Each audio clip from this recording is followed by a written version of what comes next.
Very good evening, my dear future chartered accountants, and I hope you all are doing really well and you all are revising your subjects very well. Okay, so did you revise what we discussed about advances? We started with advances and discussing what advances is and what are the classification of advances based on security wise, where we had primary security, collateral security, then sector wise, where we had the priority sector which had to be served. Then what else would we do? What else would we do? Do you all remember, dear students? Did you all revise? Okay. All right. So today we will be starting with mode of creation of security. Okay. So we will discuss, dependent upon what kind of loan you are taking, what kind of security you are keeping with the bank, there is to be a charge created on those assets. Okay.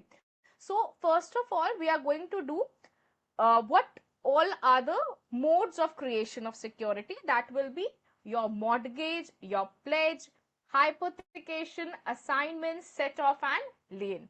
So let's discuss one by one in detail. When we say mortgage, what do you mean by mortgage? Anyone? Do you know what do you mean by mortgage? Okay.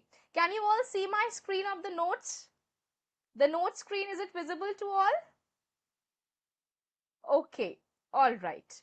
So, mode of creation, first of all, mortgage. Mortgage, we talk of when we talk of immovable property kept as security with the bank. What did I say?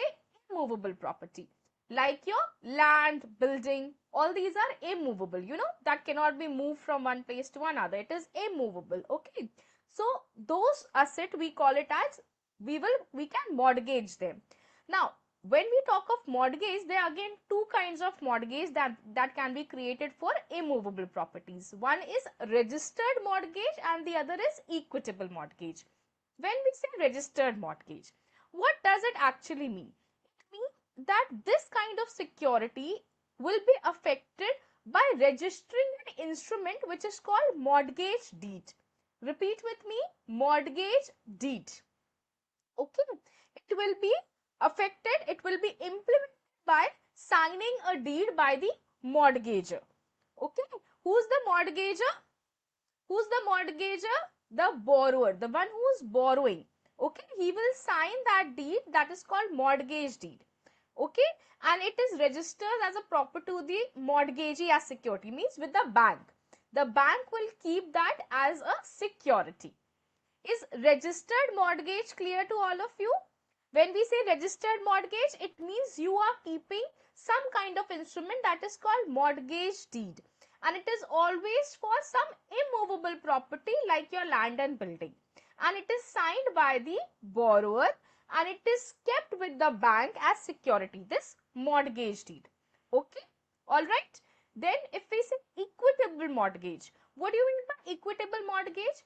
Equitable mortgage means that you are keeping the papers of the property, you are handing over the documents of the property, like your deeds, like your title deeds, your sale deed, your conveyance deed.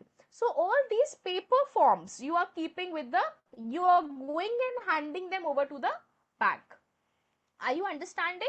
So they say equitable mortgage is affected by delivery of title deeds which hold the title, which are in the name of the borrower, and that document the borrower is handing over to bank to create a charge. Okay, to keep it as security. So equitable, they say you keep the papers as security with the bank, and in case of registered, remember registered mortgage deed. Whenever you say registered mortgage, there is an instrument called mortgage deed that you keep with the bank and the borrower signs it. Is this clear to all of you? Write to me in the chat box, please. Is this much clear? We will do with this from the study material also. But just let me know, is the overall idea of what is registered mortgage, what is equitable mortgage clear to you all? Okay, very good. Now, let's study from the material. Registered mortgage can be affected by a registered instrument called mortgage deed, signed by the mortgager. Who's the mortgager? The borrower. It registers the property to the mortgagee as a security. Means the bank is keeping this mortgage deed as a security. On the other hand, in case of equitable mortgage, the papers of the property, that is, it is affected by mere delivery of deeds or other document, that could be your sale deed, conveyance deed, with the intent to create security thereof. So these papers are kept as security with the bank. Okay. Next form of creation is your pledge. Okay. Now what is pledge? When we say pledge, we are actually handing over we are going and handing over things to the bank. When we say pledge, pledge is actually for movable properties like your inventory. So it is like you giving something, you are giving that movable property that can be moved, like your stock, your inventory. Okay, so like a bailment, you know what bailment is? You have studied in your law in CA foundation. You are delivering goods from one person to another without transferring the ownership. Just the possession of the good is transferred. Like you give your cloth to the tailor to get it stitched. So what are you giving? Is the tailor getting the ownership of that cloth? No. Mere possession from you. Possession is the delivery. The physical possession means the holding of that good. Merely that possession is transferring from you to the tailor. Isn't it? So likewise, what is happening then? The tailor returns you back the good. Does that ownership transfer? No. The ownership remains with you. Will the tailor say that no, now you have given it to me, it is my cloth? No, it is your cloth, you have given for some purpose and then you will take it back. So likewise is pledge. Okay. It involves like bailment, delivery of goods from borrower to banker. That means the ownership remains with the pledger. Who's the pledger here? The borrower. Okay. And banker gets defined interest in that goods only to that extent. Whatever inventory you are keeping with the bank. Suppose you are keeping inventory worth rupees 10 lakhs with the bank. Then the bank only has interest in those 10 lakhs of security. The bank cannot ask you to get 1 lakh more, or cannot say that I can ask you for 1 lakh more. No, it is a fixed charge. It is limited to the goods delivered by you to the bank. So the bank cannot extend this. Are you all understanding? That is why it is called a fixed charge. Only to that extent can the bank create security. Is it clear to all of you? Pledge? Come on, tell me, is it clear to all of you? Pledge, are you understanding? Just the possession. Yes, Daksh. Just the possession is transferred without transferring the ownership. Okay.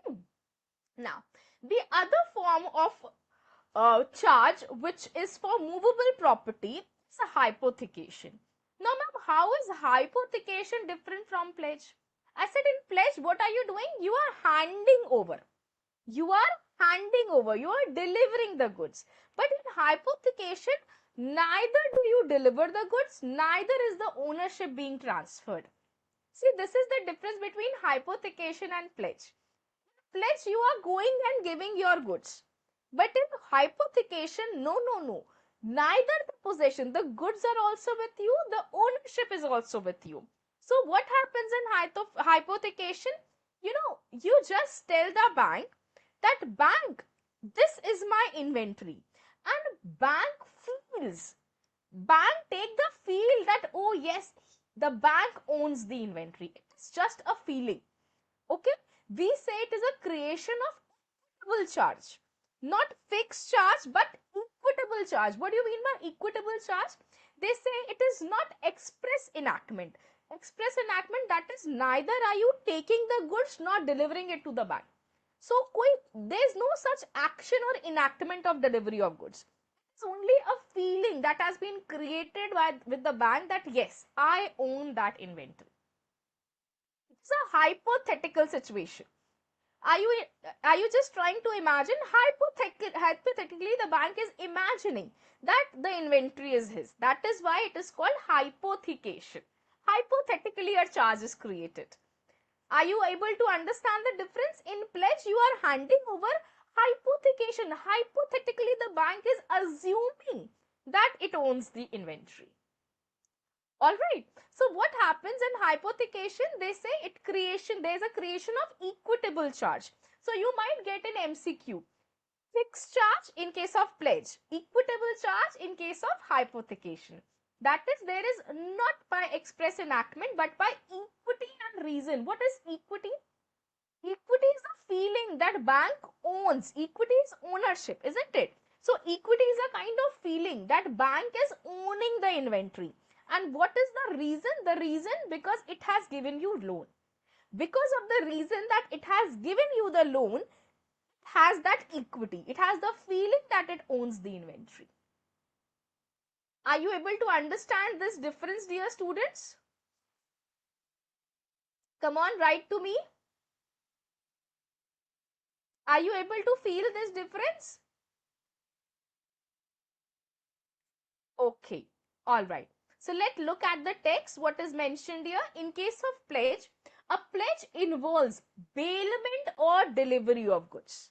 When I say pledge, delivery, immediately the word delivery should come to your mind. See, this is how you can just write, scribble there somewhere. Okay, pledge is delivering, handing over, pledge. Hypothecation, hypothetically imagining. Okay, so a delivery involves bailment of goods, delivery of goods by the borrower to the lending bank with the intention of creating a charge thereon as security for the advance. Whatever loan he has taken, against that he is handing over the goods. Okay, the legal ownership of the goods remain with the pledger. Who's the pledger? The borrower. While the lending banker gets certain defined interest. When we say defined interest, it is fixed charge, limited to that very security, amount of security. Okay. So the pledge of goods constitute a specific or a fixed charge. Specific, by specific, limited to that specific goods, and fixed, it cannot be extended. Okay. Hypothecation. The hypothecation is a creation of an equitable charge. That is a charge created not by express enactment. There is no expression of enactment. No, nothing is acting. You are not delivering. But by equity and reason. Equity, a feeling of ownership that the bank owns the inventory. Feeling, hypothetical feeling. And reason is that because it is giving you, it is lending you loan, that is why it is the reason behind why it thinks that it is mine. It is as simple as that. You tell your friend, okay, you tell your friend that, okay, I'm taking your bicycle for a while. Okay, I'm taking your bicycle for a while. So what are you taking actually? The friend will think that, oh, if he is taking my bicycle, I can have, and you went with your cycle, okay, you went with your scooty to your friend's place. You kept the keys of your scooty at your friend's place and you said, I want to ride your bicycle. He said, okay. You took his bicycle and took a round of his colony or park, whatever that is. So the friend is just imagining that if you have taken his bicycle, he can take your bike and move somewhere. He can. He is feeling that now the keys of the bike is with him. He can move. Why? Why is he thinking that way? Because of the reason that you have taken his bicycle. Are you understanding? So you have taken some loan from bank and the bank thinks that, oh, this inventory is now mine. Okay, which is created in favor of the lending bank by execution of hypothecation agreement. The agreement is the hypothecation agreement in respect of movable security belonging to the borrower. You have to remember this, that when we say mortgage, it is with regard to the movable property like land and building. When we talk of pledge or hypothecation, it is with respect to the movable property. This is the basic difference. Okay, and you should know this. Many a times you tend to interchangeably use the word mortgage, pledge, hypothecation, but you should be knowing the correct terminologies. Okay, all right, okay. So here what happens? Neither the ownership nor possession is transferred to the bank. However, the borrower holds the physical possession of goods as an agent or trustee of the bank. Why? Because you are not delivering the goods to the bank, you are yourself holding the goods, so you are acting as a trustee. The bank has trusted you that okay, you hold the possession, you hold the ownership, but I have an equity and reason over it.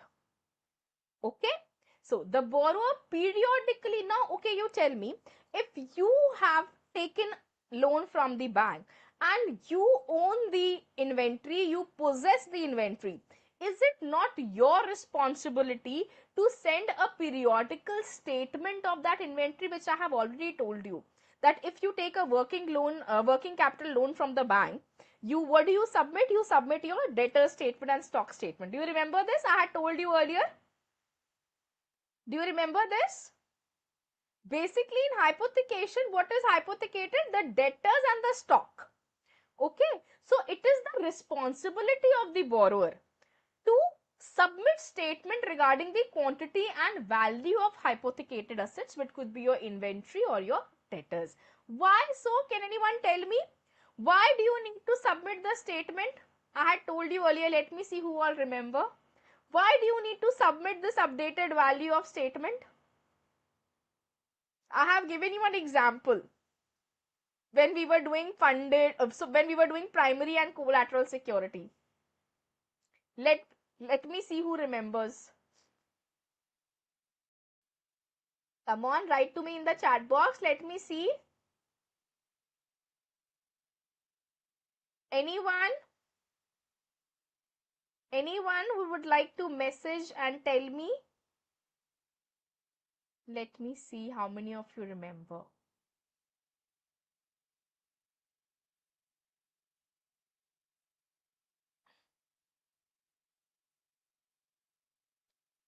Very good, Gayatri. To assure the bank that the securities value has not decreased and is appropriate according to the loan given.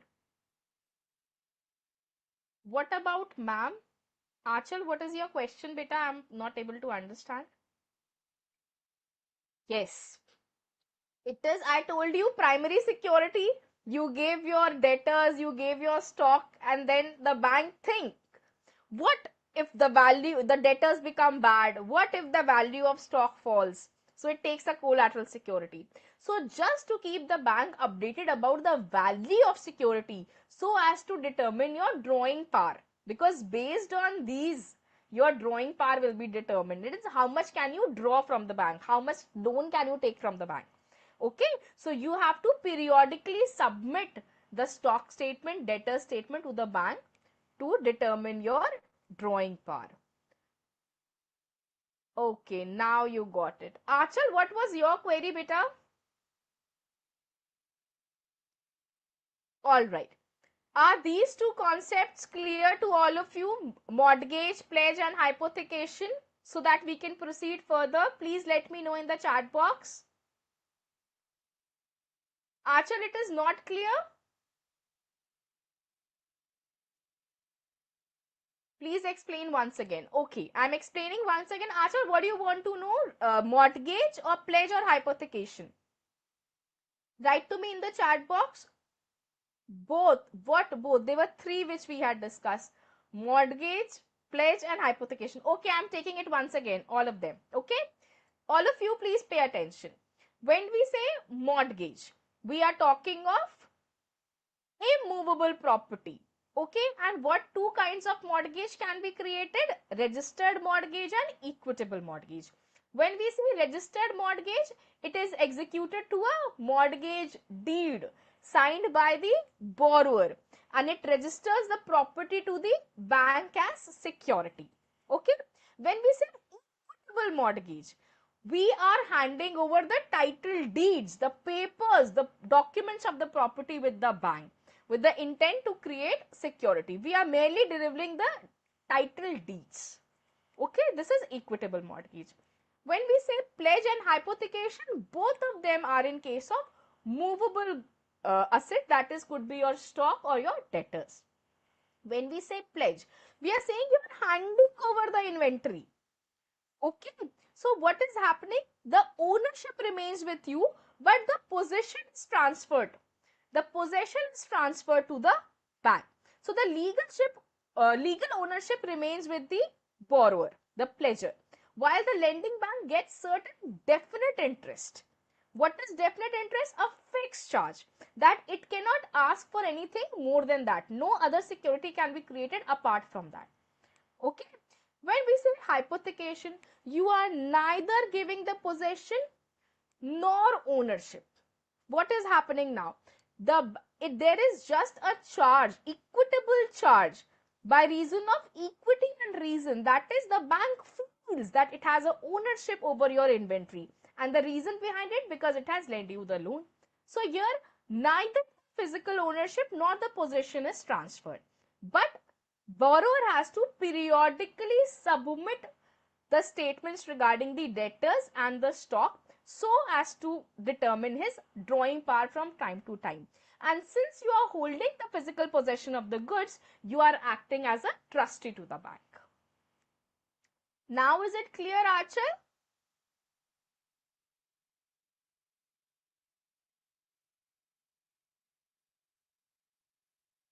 Mortgage is only for immovable property, hypothecal movable property. Yes, Mehak. Mortgage is for immovable property and pledge and hypothecation is for movable property. Is it clear to all of you now? Can we proceed? Okay. Mehak, it is clear. Vedant, as property loan is equitable mortgage, because in case of property loan, the deed is given to the bank. Ye yes, Vedant. Yes, you are correct, Vedant.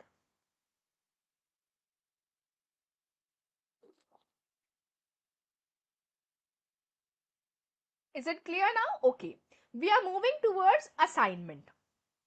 When we say assignment, what do you mean by assignment? You are assigning someone something. For example, here what happened? Suppose I want to take loan from the bank and I have debtors. I have debtors worth rupees 10 lakhs. Okay. Which I think will be repayable to me after, which who will pay back to me after 3 months, 4 months. I don't know when will they give me money. But today I need the money. I have few debtors of 10 lakhs standing in my balance sheet. Are you all understanding? My balance sheet is reflecting debtors worth rupees 10 lakh, which is true. The debtors are not fake. They are original debtors of worth rupees 10 lakh. But I need the money today. What can I do? They are not paying me. So I will go to the bank and I will say, now my debtors become your debtor. I am assigning you my debtors. Dear bank, I am assigning you my debtors. I am handing over my debtors to you. I am giving my debtors. I am removing those amount of debtors of 10 lakh rupees from my books. Now my books will not have the debtors. It is the bank debtors now. Are you understanding? So, and I take the money from bank today. I'm telling bank, when my debtor will repay, you take the money and give the money today to me because I need it today for my work. This is called bill discounting that you do. Okay, it is nothing but bills discounting. So what did you do? You have assigned your debtors to the bank. You have finished the debtors from your book and you have given it to the bank. Now from today, it is not your debtor, they are the bank's debtor. In simple word, is it clear to you? My debtors become the bank's debtor. In simple words, okay? Now let us read. Assignment represents a transfer of existing or future debts. What are existing? Your debtors. Future debts, some of your LIC payments could be matured. Do you all know that you can keep your LICs as security and take loan from the bank? Do you all know that? If you don't know, please know from today. Okay. Now, what do? You give the right of property belonging to you in favor of another person. Who's that another person? Bank. Only actionable claims, that is claim other than any debt or other debt secured by mortgage of immovable property or by hypothecation or by pledge of movable property. Simply it is other than that. So what are actionable claims? Actionable claims are your book debts, that is your debtors, and your life insurance policies. They are accepted as actionable claims and are taken by the bank as assignments. Okay, they are taking by way of assignment. So an assignment gives assignee. Who's assignee? The bank. He has been assigned, the assignee, absolute right over the money and debts assigned to him. Absolute right means complete right. Now you cannot go to your debtor Mr. A and say give me the money. No. Now the bank will recover money from them. They will give money to bank. Is assignment clear to all of you? Easy? Is it easy? Are you able to understand?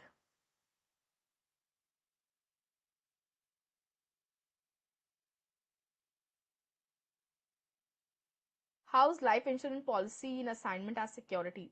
Because they are future debts. Mitesh Kumar, Mitesh Kumar, they are your future. You will recover those policies in future. In future, you will get the amount of that life insurance policies, the premium which you have been paying will be paid back to you, isn't it? Are you understanding? Do you know the concept of life insurance policies? You pay some amount of premium periodically, and at the end when that premium stops, the life insurance corporation pay you an amount as a lump sum amount as your policy amount. Do you know this concept? So what is happening? Whatever you had to get today. Okay, Mitesh. So these LICs can be assigned to the bank. You say you take these policies and give me the money today. So now bank will recover the policies from the life insurance corporation. Is it clear, Mitesh?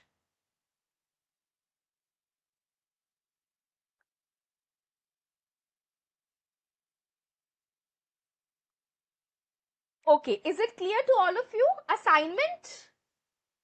Can I assume or can I rely upon that high mortgage, pledge, hypothecation, and assignment is clear to all of you?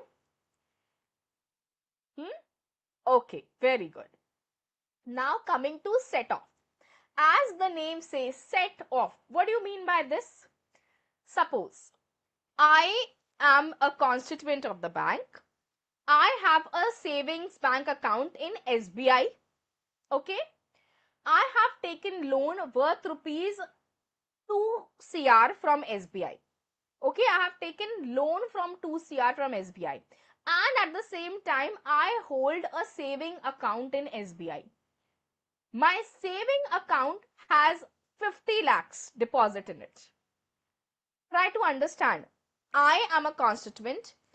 I have a savings bank account with a deposit of rupees 50 lakhs. I have taken loan from SBI worth rupees 2 CR. Okay.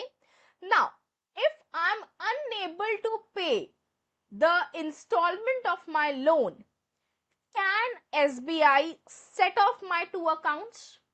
Can it say loan of 2 crores or whatever installment was due minus the deposits of 50 lakhs, the balance is my outstanding loan? Can the bank set off? Answer to me.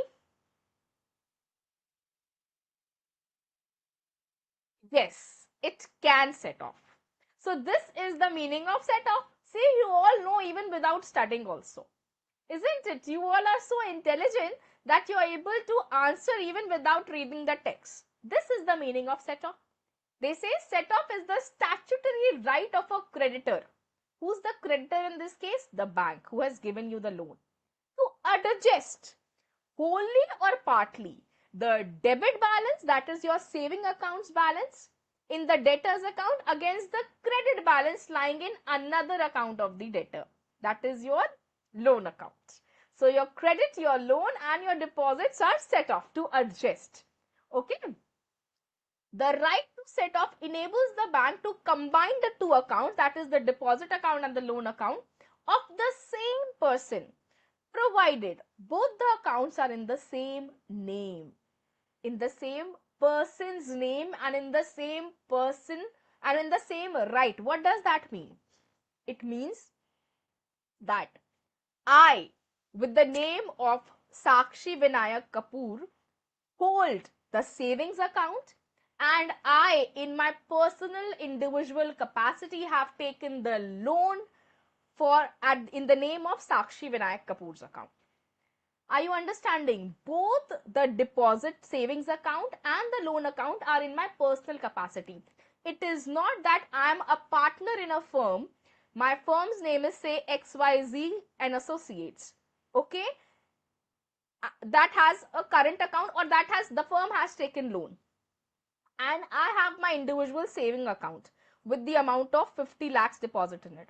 So can the bank say that Sakshi Vinayak Kapoor, being a partner in the firm, I will adjust both the account? No. The loan account is in the name of the firm in which Sakshi Vinayak Kapoor is a partner. But this deposit account is in the individual name of Sakshi Vinayak Kapoor. Are you understanding this? So both the accounts should be in the same capacity. It cannot be that one is in the individual capacity, the other is in the partnership capacity. Is it fine? Is it clear to all of you? That is what it was saying, that the capacity of the account holder in both the accounts should be the same. And one more thing. Suppose I have taken loan from SBI Mumbai branch and I have a deposit account in SBI Delhi branch. Can they be set off? Come on, write to me in the chat box. Can they be set off?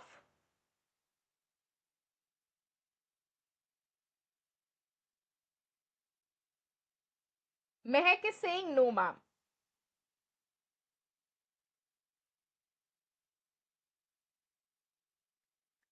Yes, it can be set off. Mehak, not after my approval, Achal. The bank will not take my approval. Different branches are treated as one because both of them are branches of SBI. Achal, my approval the bank will not take. Okay, it will set off. Okay. Yes, obviously it will let me know that it is setting off, but that is not the main criteria. The question was that can the SBI Mumbai branch and SBI Delhi branch, can they set off? Yes, they can, because both are in the name of SBI. The entity is the same, the bank is the same, no matter the branches are different. Okay, so my deposit savings account in the Delhi branch can be set off with the loan account in Mumbai branch. Obviously, they will tell me, they will let me know, but that is secondary. Can it be set off? Yes. Is it clear to all of you? Let me see what questions are you putting up. Yes, yes, that is why. Okay. So it says set off is a statutory right. Okay. For the purpose of set off, all the branches of the bank are treated as one single entity. The right of set off can be exercised in respect of time barred debt also. What does that mean? Time barred debt. Time barred debt is the debt that you cannot recover. It has been time barred. Okay, the time to recover the same is now over. So they say the set off can be exercised in respect of time barred debts also. The debts which cannot be, see, bank will not be able to recover, but set off it can do. Is it fine? Set off can be done. Now, another is, last is lien. What is lien? You all have read in your law, your audit, lien. What do you mean by term lien? It is a legal charge. L for lien, L for legal charge. With the consent of the owner, which gives lender, the bank, the legal right to seize or deposit. What do you mean by seize? Japt kar lena, hadap lena. Okay, it can seize. it can dispose, it can sell away your asset also, or liquidate the asset under lien. Okay, so it is a legal charge where the bank has the right to either sell, dispose of your asset, or seize the asset what is kept as security with the bank. Are these 6 points clear to all of you? So the mode of creation of security can be your, I've made some short form for you to remember. MPs create hassle. MPs, member of parliament, they create hassle. Okay, so MP, M for mortgage, P for pledge. MPs create hassle. H for hypothecation, A for assignment, S for set off, and L for lien. Will you remember that way? MPs create hassle. Will you remember that ways? Mortgage, pledge, hypothecation, assignment, set off, and lien. Will you be able to remember? Okay, all right. This was an important topic for you to understand. It can come in a form of MCQ or a descriptive question for 4 to 5 marks. All right. So, are all the 6 points clear to all of you? Anyone, any doubt? Because from now, the session is going to become very, very technical. When I say very, very technical, it means it will involve your full concentration. And if something is left behind, you have not understood, that will keep on bothering you, okay, and you will not pay attention to the present topic. So before I start with the prudential norms and classification and provisioning, which is very, very, students, I would like to take your attention to one point, that from this time onward, the entire session till 8:30, it will be very technical. And your 100% concentration is very, very important, because it involves practical application, it involves numericals, it involves understanding. So please make sure none of your concepts are left unresponded or something unclear that you are dealing with. Okay. So with your due permission, can I start with the prudential norms on income recognition? Let's start with this roller coaster ride. When I say technical, never be afraid of. It is not difficult. It is not at all difficult. And even if it is, we are going to make it very, very easy and very, very interesting and exciting for you to study. Audit of bank. This chapter is interesting, ma'am. Thank you. Mehak is saying, this chapter is actually interesting because it is very practical. But I had a kind of fear that it is new to you, but I am getting a very good response. Thank you to all of you, because you all are cooperating in a way, asking me queries, interacting in a manner that I think it is understandable. And even if something is left unattended, or I'm skipping some of the queries which I don't think I am, so you are free to ask me. Okay, so let's start with the roller coaster ride. Set back, get set, go. Okay, we are going to start with the prudential norms on income recognition, asset classification, and provisioning pertaining to advances. Ma'am, this big name, how will we remember? Nothing to worry about. Okay, see, we have to understand this chart. Okay, now imagine that there is a person who has taken loan from the bank. Okay, now when you take loan, you have to pay few installments. And what does installment comprise of? Your principal amount plus your interest amount. So we say that those installment, either principal or interest, it should be served to the bank. Served to the bank, when I say, periodically you are repaying that installment to the bank. Okay, suppose a person has taken loan and there is a concept of due date. What is the due date? What do you mean by due date? Anyone? What do you mean by due date? See, we say when you do not pay on the due date, the date which was due to be repaid at, your loan, it becomes overdue. Your installment, it becomes overdue. Okay. So, what are you writing? Okay. Harsh is asking, hypothecation is practically possible or just theory? No, Harsh, it happens. Harsh, whatever you are studying here, it all happens. Nothing is theory. See, this is a big myth that your auditing is theory. It is not theory. When you become a chartered accountant one day and you will go to bank and you will see these things, you will understand it is all practical. There is no theory here. Okay, all right. So now pay attention.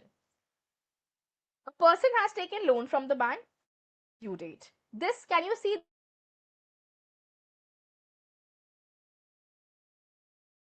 all of you? Understand this chart. It is the whole crux area. Okay.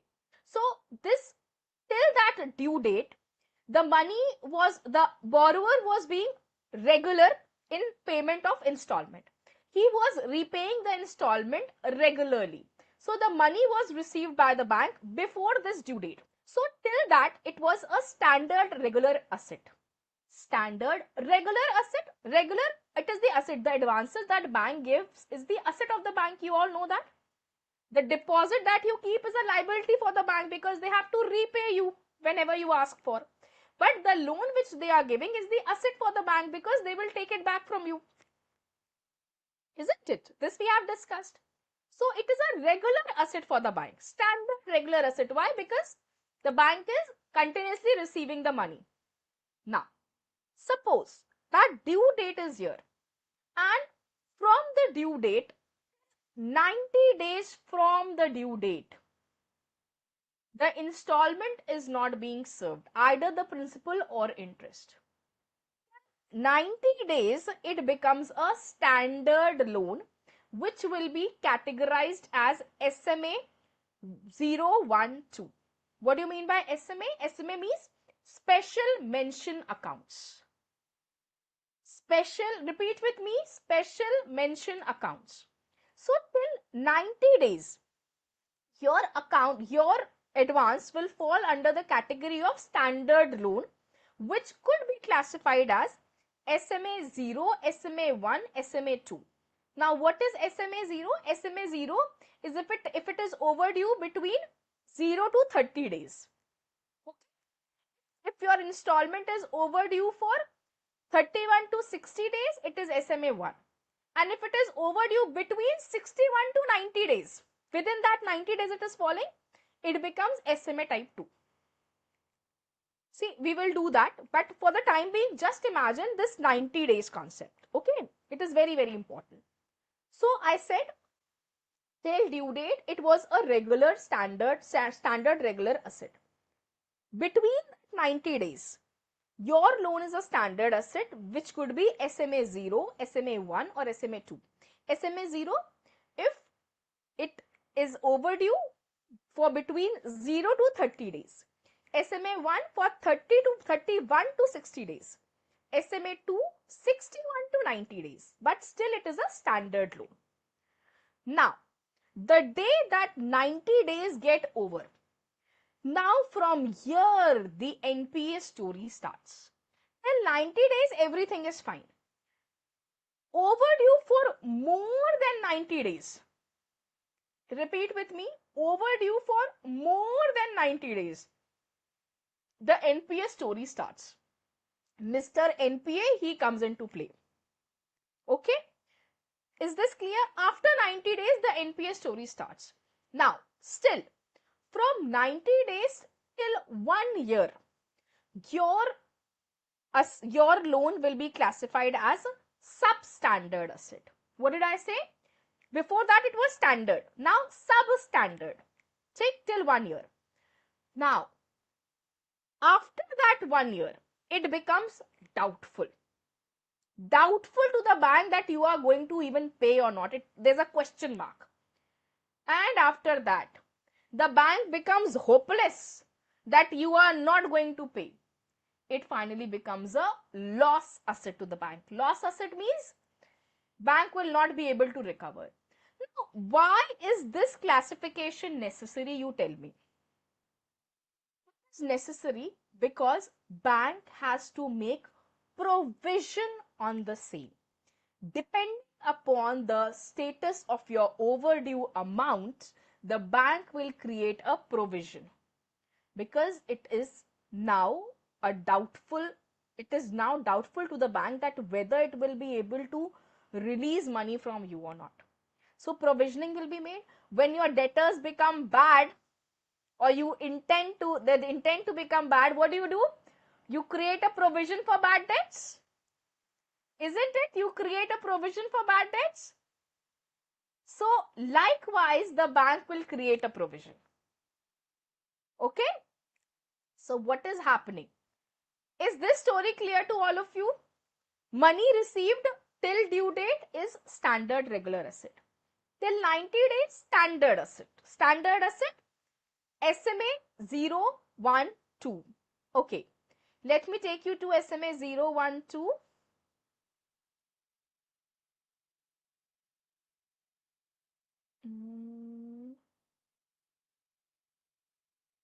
Okay, it must be there in your... Okay, come to the study material. Okay, I have written here. Yeah. SMA 0 is overdue between 0 to 30 days. SMA 1 is overdue between 31 to 60 days. SMA 2 is overdue between 61 to 90 days. Okay. And when do we say it is overdue? When it is not paid on the due date. So, any installment not paid within the due date becomes overdue. Is this much clear to all of you? Is this chart crystal clear to all of you? Only when you understand this time chart can you proceed further and understand things better. Is this clear, dear students? Crystal clear, ma'am, it is very clear. Okay, very good, very, very good. Okay, now come to your study material. See, it says prudential norm on income recognition, asset classification and provisioning pertaining to advances. They have classified. See, they say advance money, if the installment when not served on time, we have to classify it as standard, substandard, doubtful, loss asset and create provision accordingly. This is the entire idea of why are we classifying this asset? Because we have to make provision accordingly. Okay. So standard asset could be your standard regular that was between your before your 90 days. From till 90 days, it was SMA 0 that stood for 0 to 30 days, SMA 1 31 to 60 days, SMA 2 61 to 90 days. Okay. Then after that, it becomes substandard, doubtful and loss. Again for doubtful, we have D1, D2, D3. What is that? Just wait for it. What is that? Just wait for it. Okay.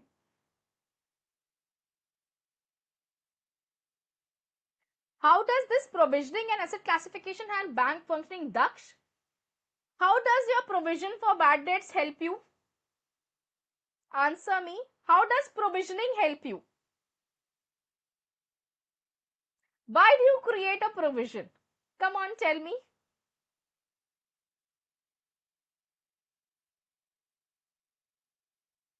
To create RDD. What is RDD? What is RDD? Ketan is raising his hand. Ketan, do you want to ask something? Technical team? Technical team? Please unmute Ketan. He wishes to ask something.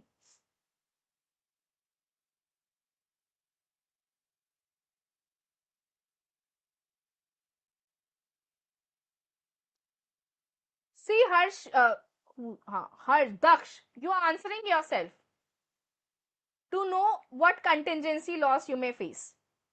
Isn't it? So, Daksh, you get the answer yourself. Good. You were inquisitive to know and you have yourself got the answer.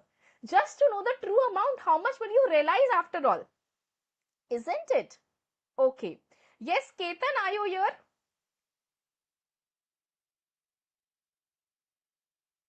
Ketan nahi hai. He just okay. All right. So is now it is clear to all of you why are we making provision? Because when your installments are not served on time, you have to classify under what category does it fall. Is it a substandard? Is it doubtful? Is it loss? And accordingly, you will create a provision. Okay, when you create a provision of 10%, you know your debtors are going to default by 10%. When you know 15%, you make a provision, you know 15% debtors will not pay us money. Are you understanding this concept, all of you? So likewise, the bank has to create a provision. Clear to all? Can we proceed? Full form of NPA is non-performing asset. When we say non-performing asset, it means that the loan has stopped recognizing income.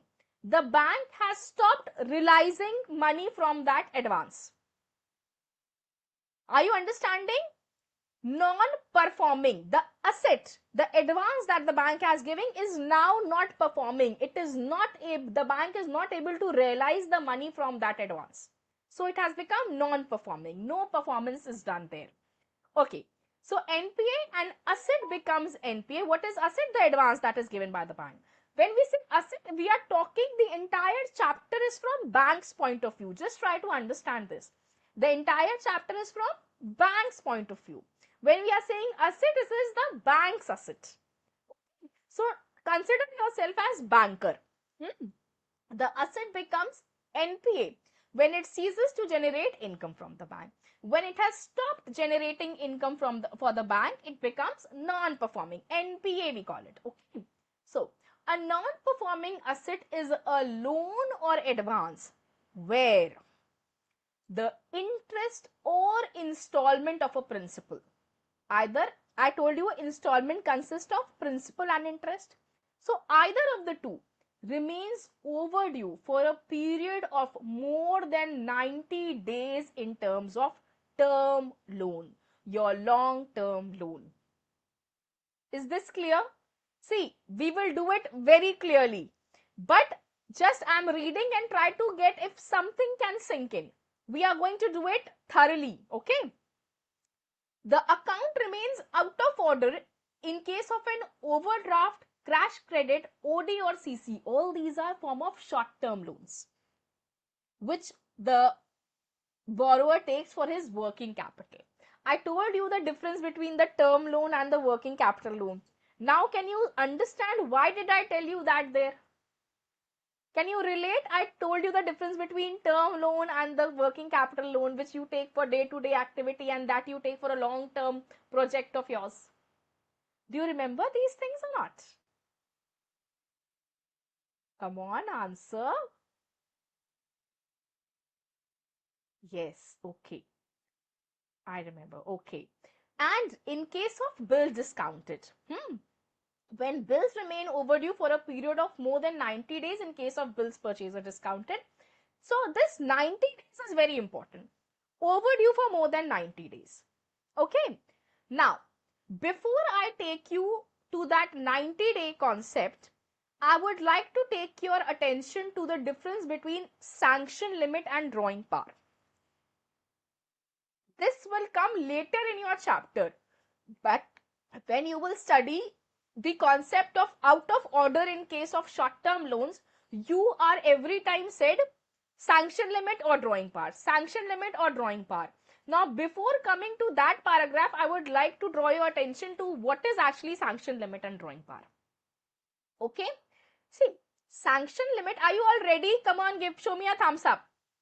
Show me a thumbs up. I'm taking you to a concept which is discussed later on in our study material. But if you understand it prior to that, it will be helpful. Okay, very, very good. Sanction limit is the overall limit of the bank. For example, I have taken a short-term loan I have taken a long-term loan or any other form of loan from the bank. So that loan combined together, is my sanction limit. All the loans combined together, the overall limit of the bank, all the loans combined together is the sanction limit. Is this clear? For example, I have taken a short-term loan from ICICI Bank. I have taken a long-term loan also. Okay, so combining both that is my total sanction limit. For that, the bank will check for your credit score, your credit history, your account balance, what FDs do you have, everything. That is all sidelines. Is this clear?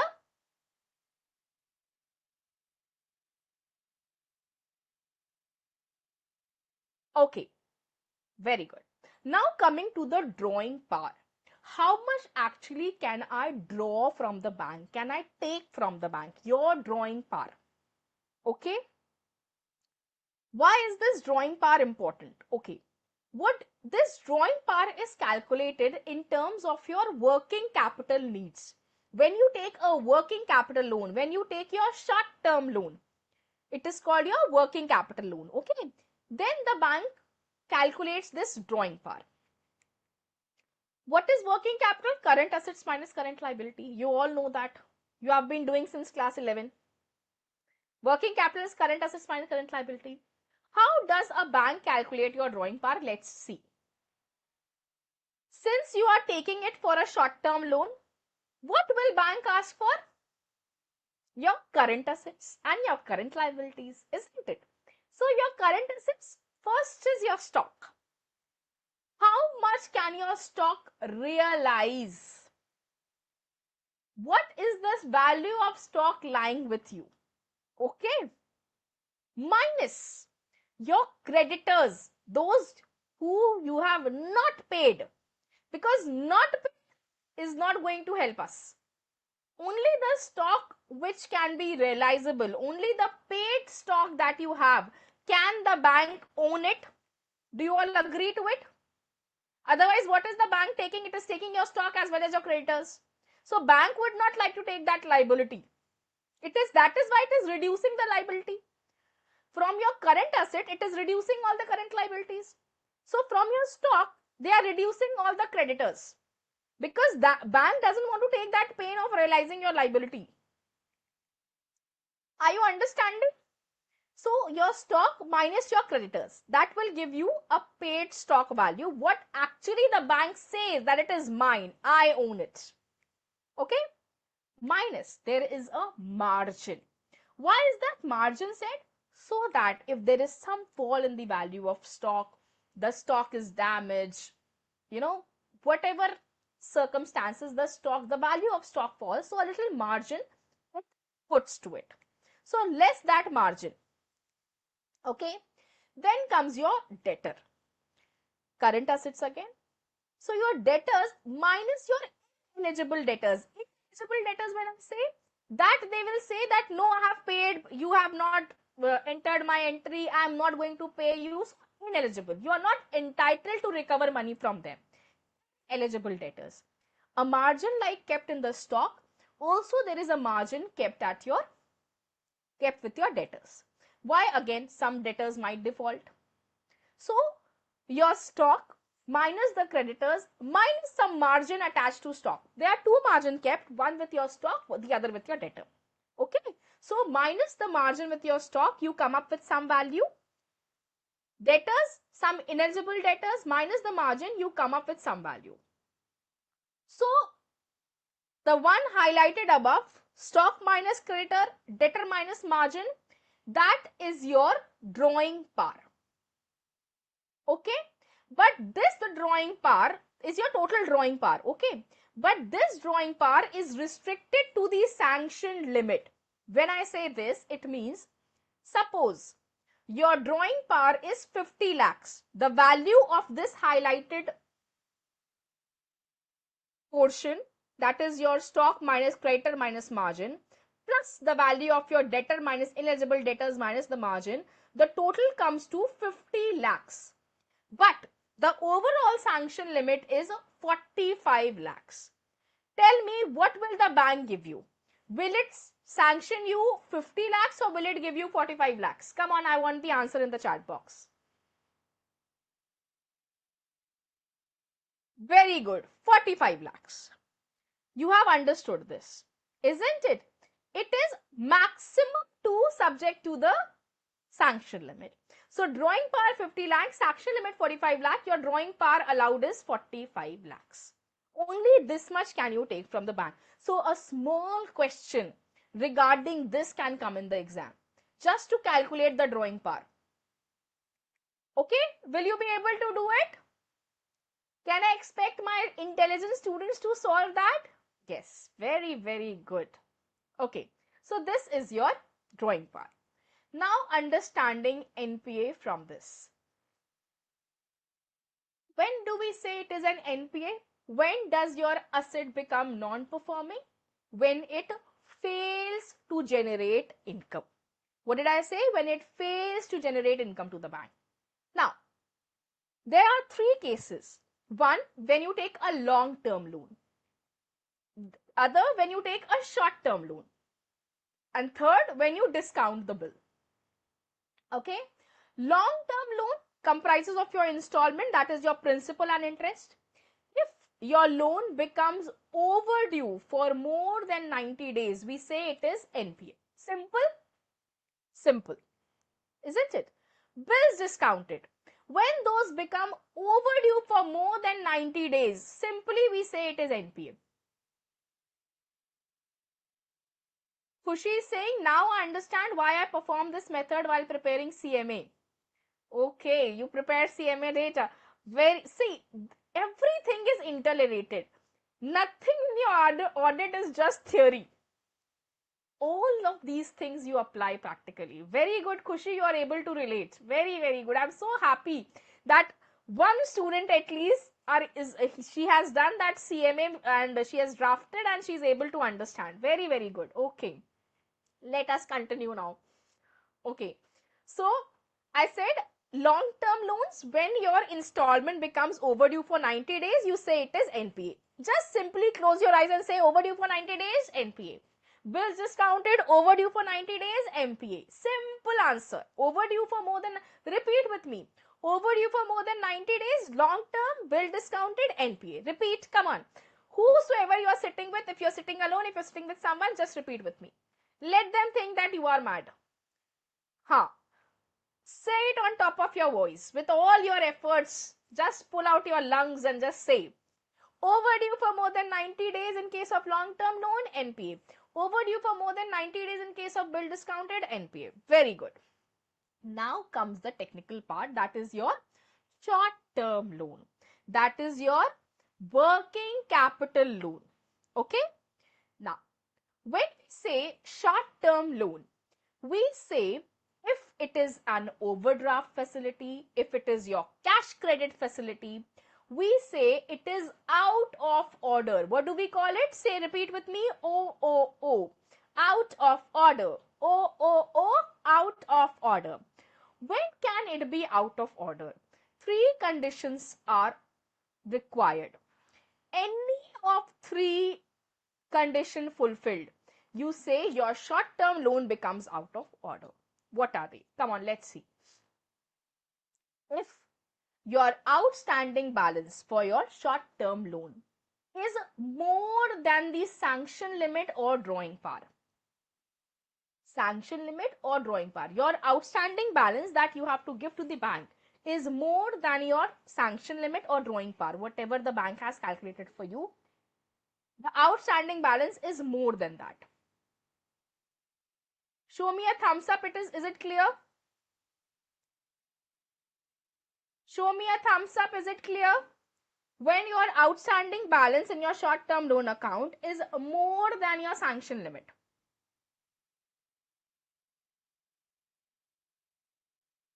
Yes, Avijit, you will be asked to calculate. Practical questions will come in the exam. We will discuss the questions today itself. I will make you do practical questions in the class. Don't worry. Okay, the type of questions that can come in the exam, I will tell you not to worry at all. We are here to help you out with all these things only. Okay. So if first condition is if your outstanding balance is more than your sanction limit or drawing power, you say it is out of order. All these we are discussing in case of short-term loan. Or now see in exam, they will not simply say short-term loan. They will say Mr. X took overdraft facility, cash credit facility. So you have to know that all these are short-term loans. Overdraft, overdraft, cash credit. So all these are short-term loans. Then second condition, the outstanding balance is within. It is within it is not with, it is within. Okay. I will correct it. It's a typing error. It is within. Here they are saying your outstanding balance is more than the sanction limit. Here your outstanding balance is within the sanction limit. But no credits in your account for 90 days as on the date of balance sheet. Ma'am, what does that mean? Your balance sheet ends on 31st March. Before that, 90 days means entire March, entire February, entire January, and then you calculate day wise. Okay. So suppose nothing has been deposited in your account prior to 90 days ending on 31st March. No credits in your account. You have not paid any installment. You have not paid any money, either interest or principal to the bank for 90 days continuously. Then also we will say it is out of order. Show me a thumbs up if it is clear. Number one, your outstanding balance is more than the sanction limit and drawing power. Number two, outstanding balance is within the sanction limit, but no credits in the account for 90 days as on the balance sheet date. One more time. Harsh is saying one more time. Okay. Harsh, listen.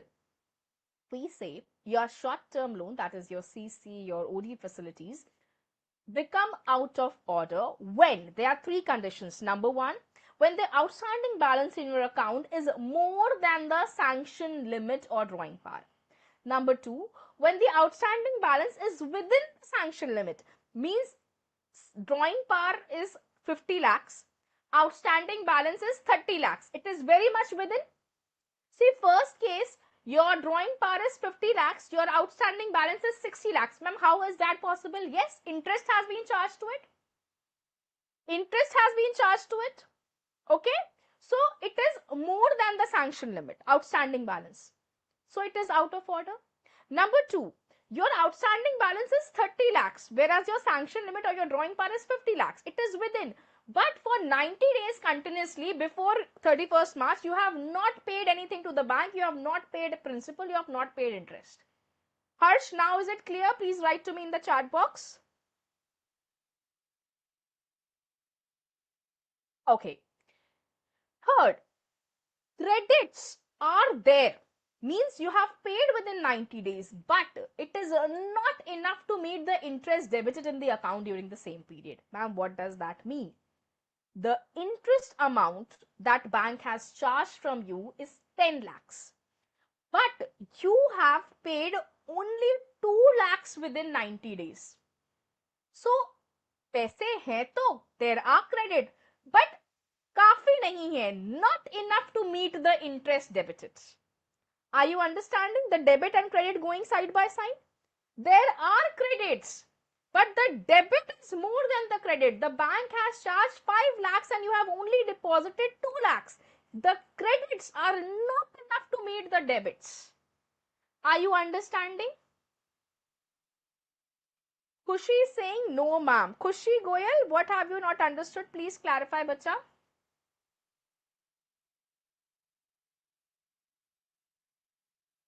Khushi, I am waiting for your reply. Third point. Yes, I am just taking it again. Khushi, wait. They say the credits are there, means you have paid something to the bank within that 90 days. For 90 days you have been giving, but it is not enough to meet the debit. Your interest that you have to pay to the bank is 5 lakhs, but you have only paid 2 lakhs. So there is a lag of 3 lakhs. So they are saying your credits are not enough to pay the debits. It is as simple as that. Khushi, you have to spend 50 rupees, but you have in your account only 20 rupees. Is it enough for you to spend? No. So they are saying, bank is saying your credits are not enough to meet your debits. Only then can I set off. It is not enough. So we will say it is out of order. Okay. Ma'am, please repeat the first point Mehak is saying. Mehak, suppose, okay, now I'm taking a practical example. Just pay attention, all of you. Your drawing par is 50 lakhs. Drawing par is 50 lakhs. Sanction limit, drawing par, both are 50 lakhs. Your outstanding balance that you have to pay to the bank is 60 lakhs. Can we say that your OD or your CC is out of order? Mehak, I want the answer from you. Can we say that your short-term loan is out of order? Your outstanding balance is 60 lakhs. The drawing par is 50 lakhs. Yes. Second condition. Your drawing par remains to be 50 lakhs. Your outstanding balance is 20 lakhs. But you have not deposited anything for 90 days as on the balance sheet date. Means from 31st March, if you calculate reverse 90 days, you have not paid anything to the bank. So 90 days, again I told you, is a very important figure here. 90 days tak kuch nahi diya, out of order.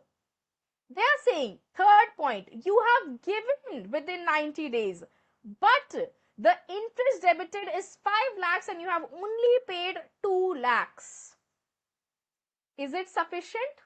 Not sufficient. Now tell me, are these 3 points clear? Achal, your installment amount is more than the drawing par, beta, because interest is added. Are you understanding? If you take a loan of some amount, interest is added to it, your installments increase. Achal?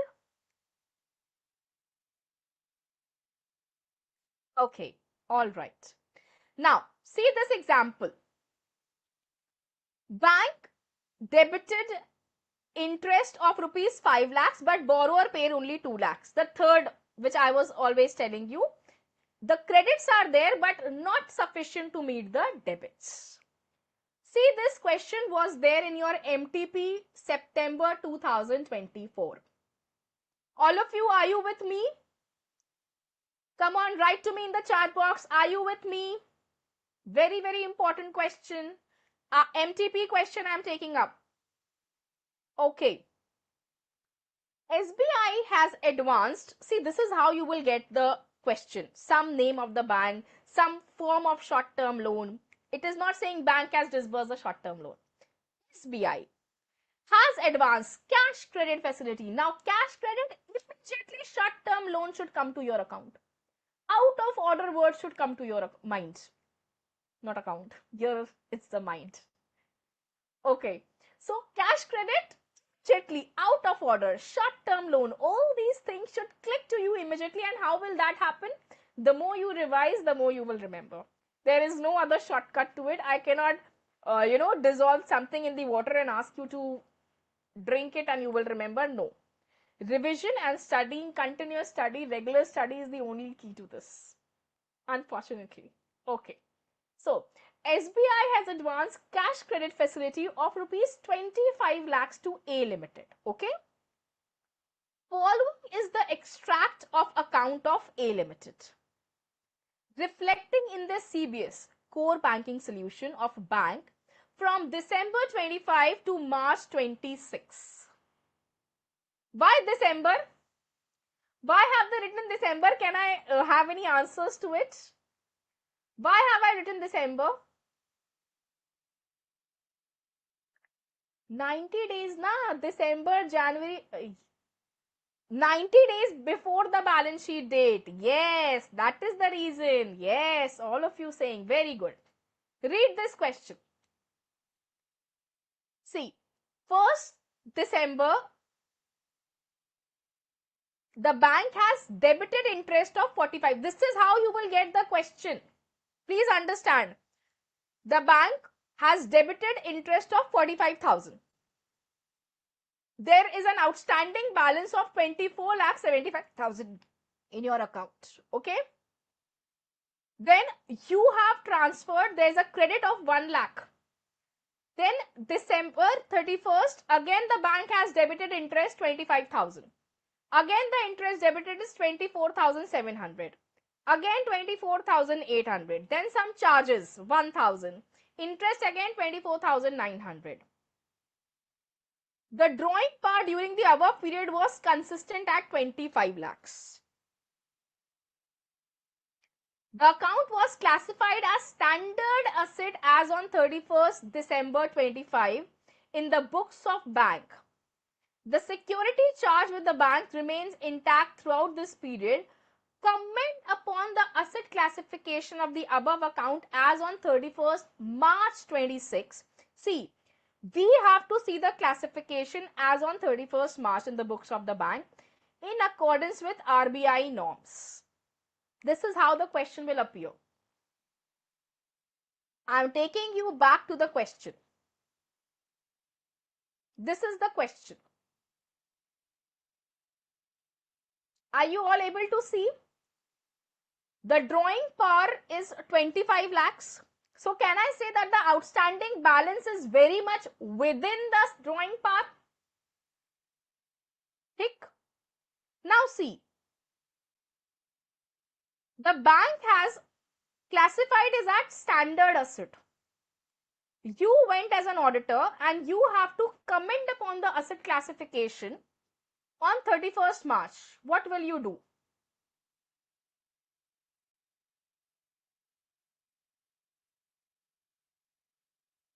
The question is in front of you. The classification done by the bank is standard asset. Daksh is saying out of order. How is it out of order, Daksh? Under what condition? Number 1, number 2, number 3. Under what condition is it out of order?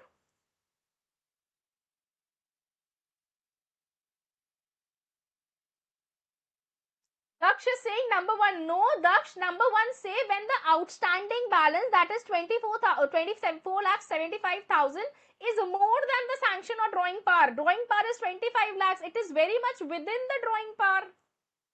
Daksh, your answer is wrong.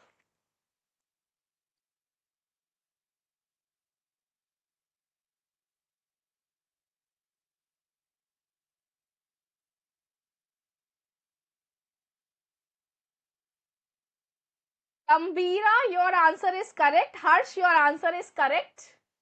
Achal, your answer is wrong, beta. Achal, see again, look into it properly. See, all of you are satisfied that number 1 condition is not there. Because the outstanding balance is very much within the drawing par, isn't it?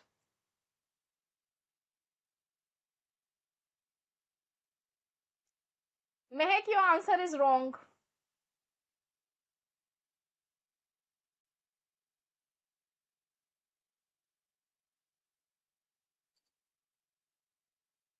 See, first condition nahi ho sakta.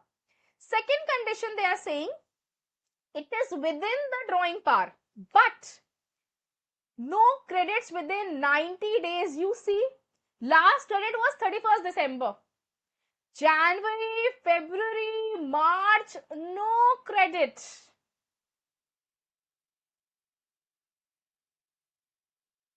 Are you all understanding? Mehak, your answer is wrong. See, we will see condition by condition. Number 1, satisfied. Number 2, no credit within 90 days. Last credit was before 90 days. Are you all able to see? Are you all satisfied with this explanation? Yes. Okay. Now, see, it is out of order in respect of overdraft and cash credit. Can it be said as standard asset? No. It is wrong on the part of bank to classify it as standard asset. See, bank has classified it as standard asset. It is wrong. It is out of order. How are you going to write the answer? It is out of order. I have given you the hint. This is how you will proceed.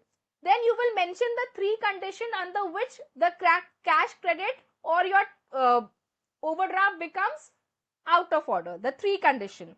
In the given case, although the outstanding balance in account is less than the sanction limit or drawing power of 25 lakhs, there are no credits for continuously 90 days as on the balance sheet date. Therefore, it has become out of order and is required to be classified as NPA. Under NPA, it would be classified as substandard asset. Why substandard? Because the very first category is a substandard. It has remained NPA for a period of less than or equal to 10 months. See, I showed you this chart. First, it becomes substandard for 1 year, isn't it? It is within 1 year right now. Are you all understanding? Are you all understanding this? Yes, very good.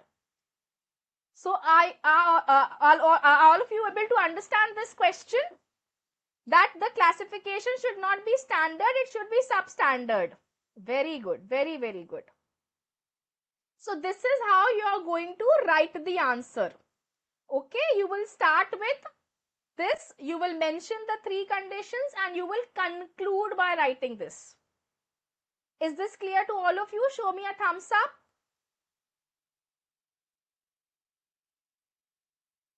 Very good. Okay. I hope it is clear to everyone. If not, please ask me again. Okay, we are taking a break of, we will get back at 7:30. Technical team, we are taking a break and we will get back at 7:30. Okay, technical team? Okay. Till then, you can just ponder over it more. Okay, all right. Technical team, we are taking a break.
Please continue, ma'am.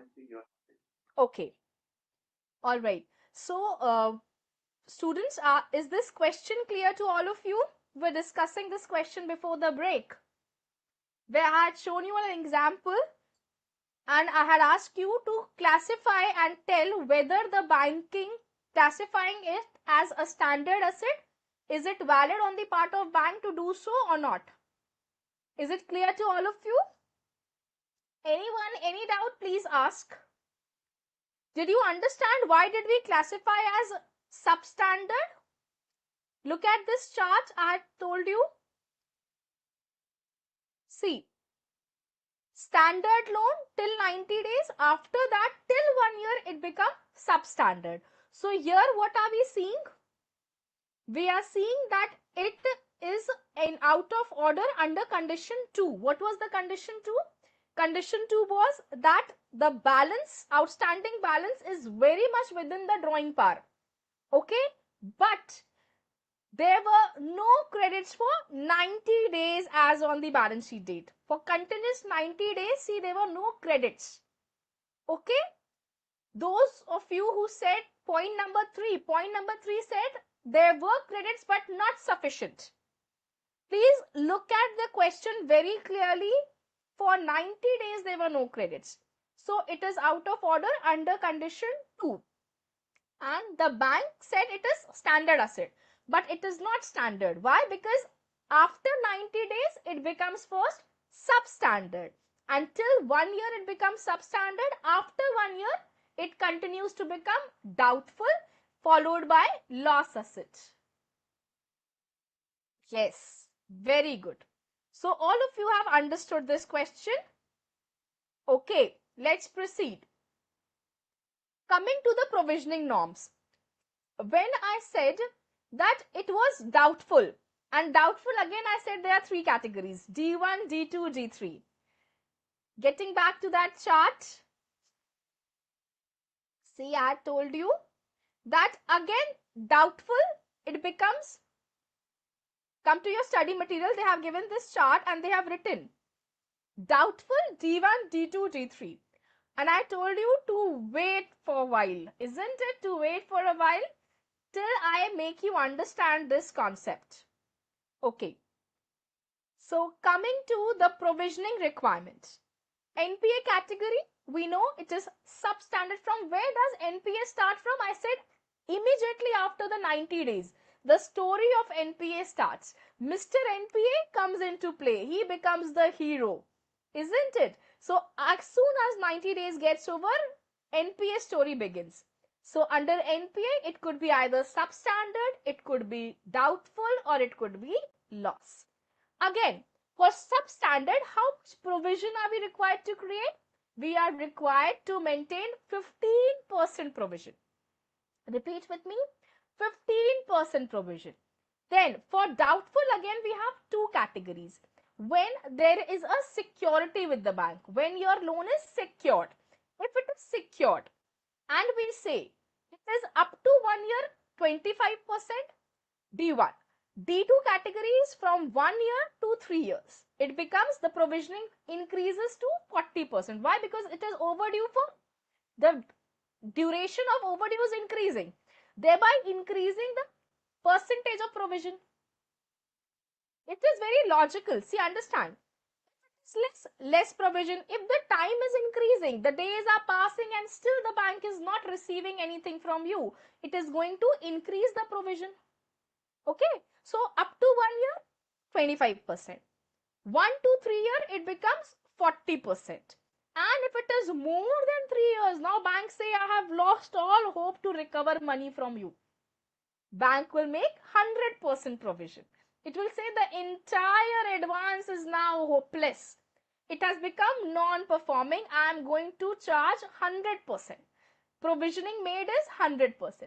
Again, if the bank has loaned, advanced you and it is unsecured, no security kept, again 100%, nothing can be recovered, isn't it? And if it is a loss asset, when the entire hope is given, nothing can be released, oh my god, 100%. So very easy for you to remember. What have you to remember? Just the 3%. Substandard 15, doubtful D1 25, D2 40, D3 100. 100 is actually common for more than 3 years, then unsecured and lost. For all three, you have 100%. So just 3%, 15, 25 and 40. 15 for substandard. 25 for D1 category, that is up to 1 year. It is 25% provisioning. D2 from 1 year to 3 years, it is 40% provisioning. Anyone, any doubt in understanding the provisioning part?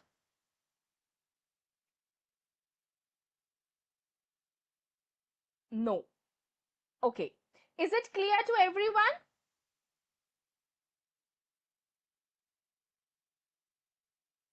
Dear students, I'm waiting for your reply. Are you all back? I doubt. Yes. Okay. All right. It is clear to everyone. Okay. Very good. So, you can get a question in the exam asking, just check the provision made. Maybe you are asked to, yes, ma'am, clear. Okay. You might get a question in the exam giving you some data and then asking you to check whether the provisions made by the bank, is it correct or not.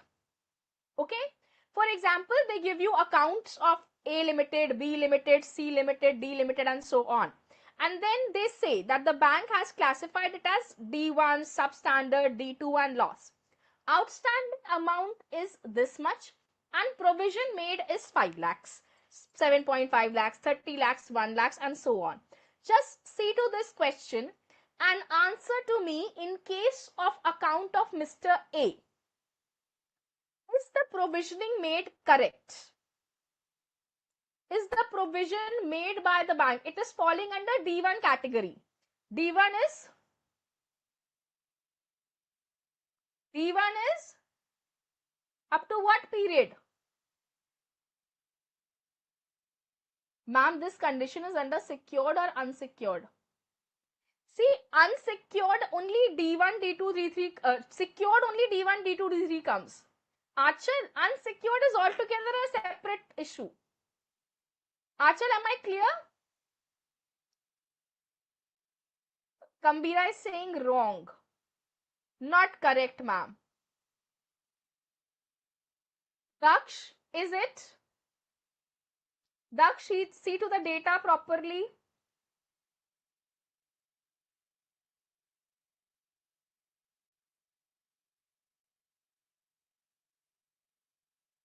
Yes, it is not correct. Okay.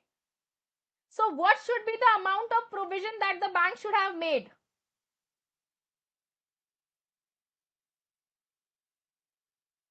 Others also, I'm waiting for your reply. What should be the amount of provision that the bank should have made?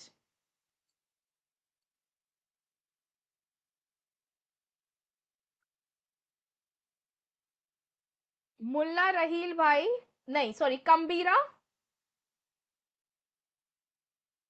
Not meet category, ma'am, D1, it is 15 lakhs. Where is 15 lakhs coming from? Mehek? Where is 15 lakhs coming from?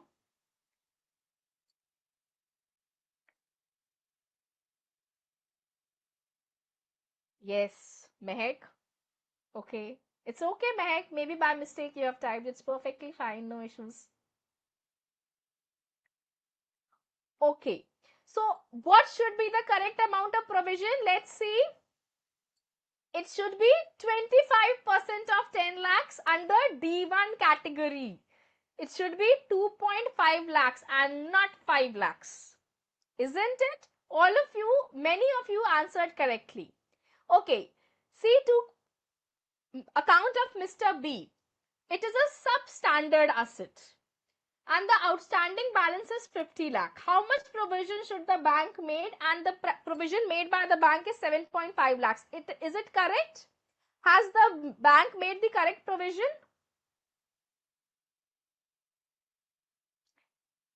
Daksh has answered all the questions. Isha, why is it not correct? Achal, wrong.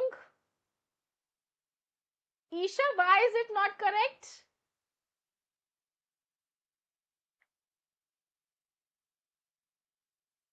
Yes, Mehak, now you're right. Isha, correct your answer. Just check.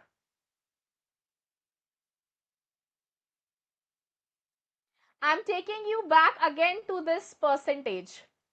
Some of you are getting confused.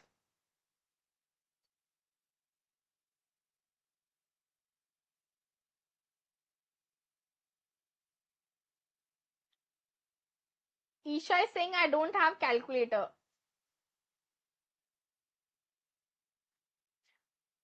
It is correct, isn't it? It is correct. What provision will you make? You will make 15% of 50 lakhs. That should be 7.5 and the bank has made the correct provision. Okay, coming to Mr. C, the outstanding balance is 30 lakhs and the out of order falls under D2 category. See, it is not correct. Okay, Vedant, what should be the correct answer? What should be the correct answer?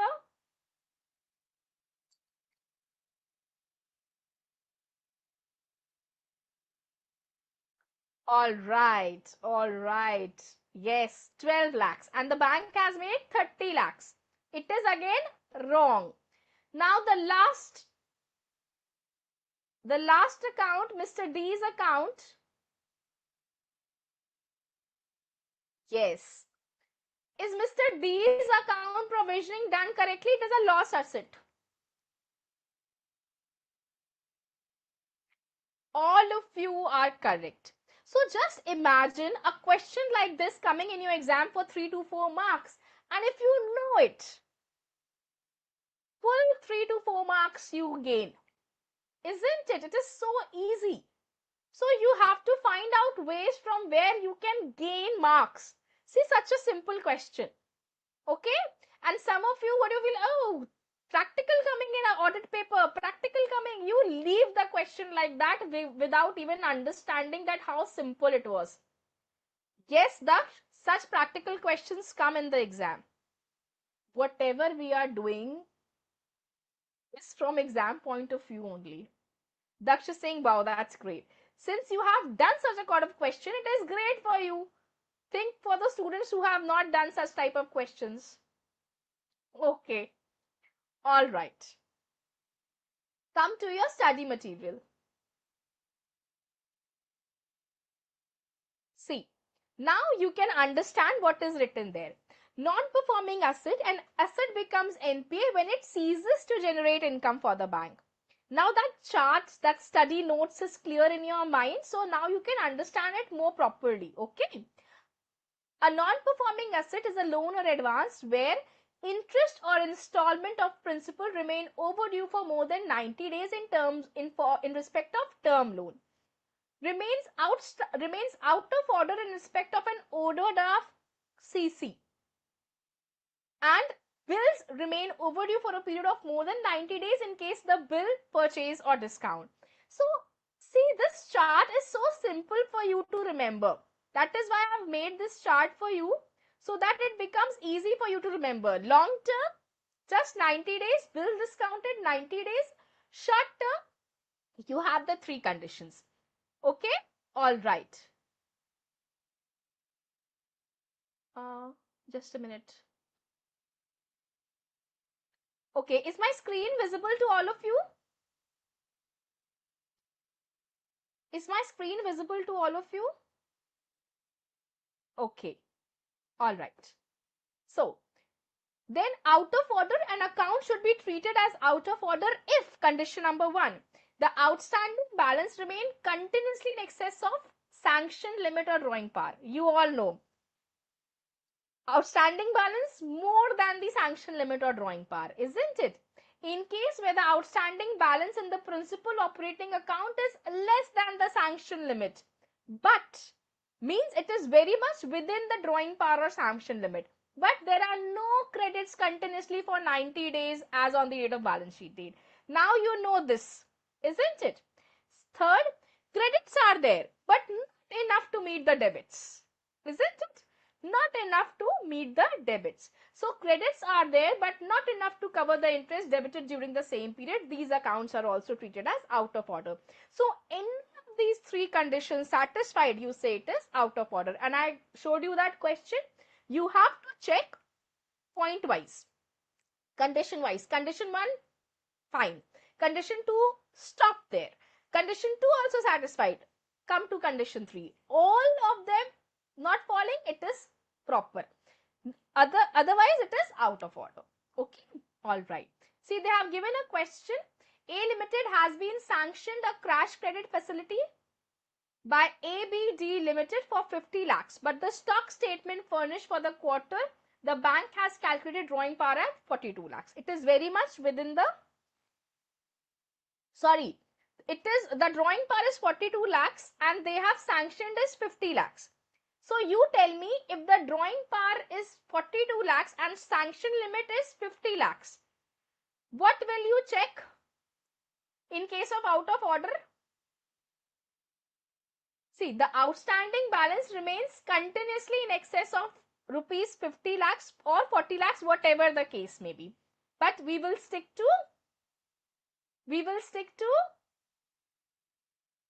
the question is not visible. Okay, just a minute. Let me check.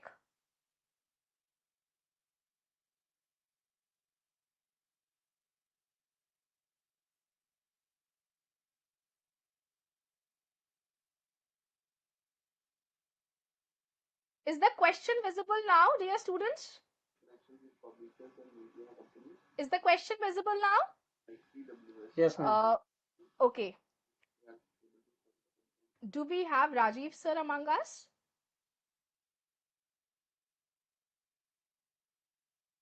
Okay. All right. So now it is visible. Okay, just see. Read the question. The outstanding balance in the account is less than 42 lakhs, but there are no credits or any payment deposit into they have just given an example. Okay, fulfilling all the three conditions. Then they are saying that there is no credits for 90 days. Next, they say credits are there, but the interest debited is 5 lakhs and the credits are 2 lakhs. So the credits not sufficient to meet the debits.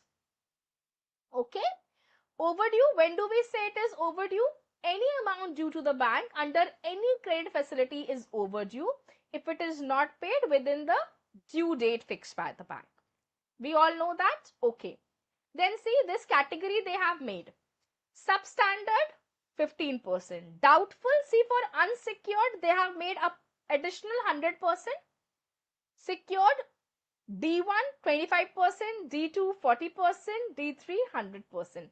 And again for loss it is 100%. Okay. Then classification as NPA should be based on record of recovery. Let me take you to this example.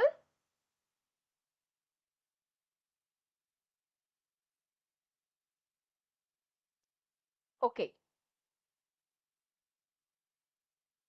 See, we have done this question. Let me take you to this example now. They say, just understand this. There is some person, Mr. A, who's a very rich person. Okay, he's wealthy person. He has nice net worth. Okay. He has taken loan from the bank worth rupees 10 crores. And he has mortgaged his land and building. Now, the very first installment he is not able to pay, and which is overdue for more than 420 days.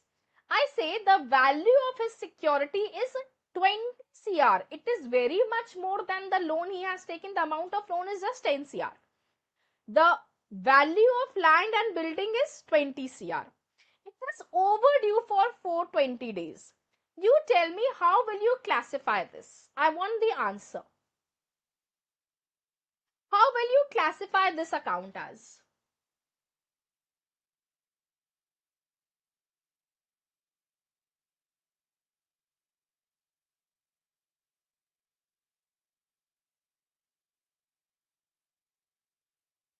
Others also, I want the answer.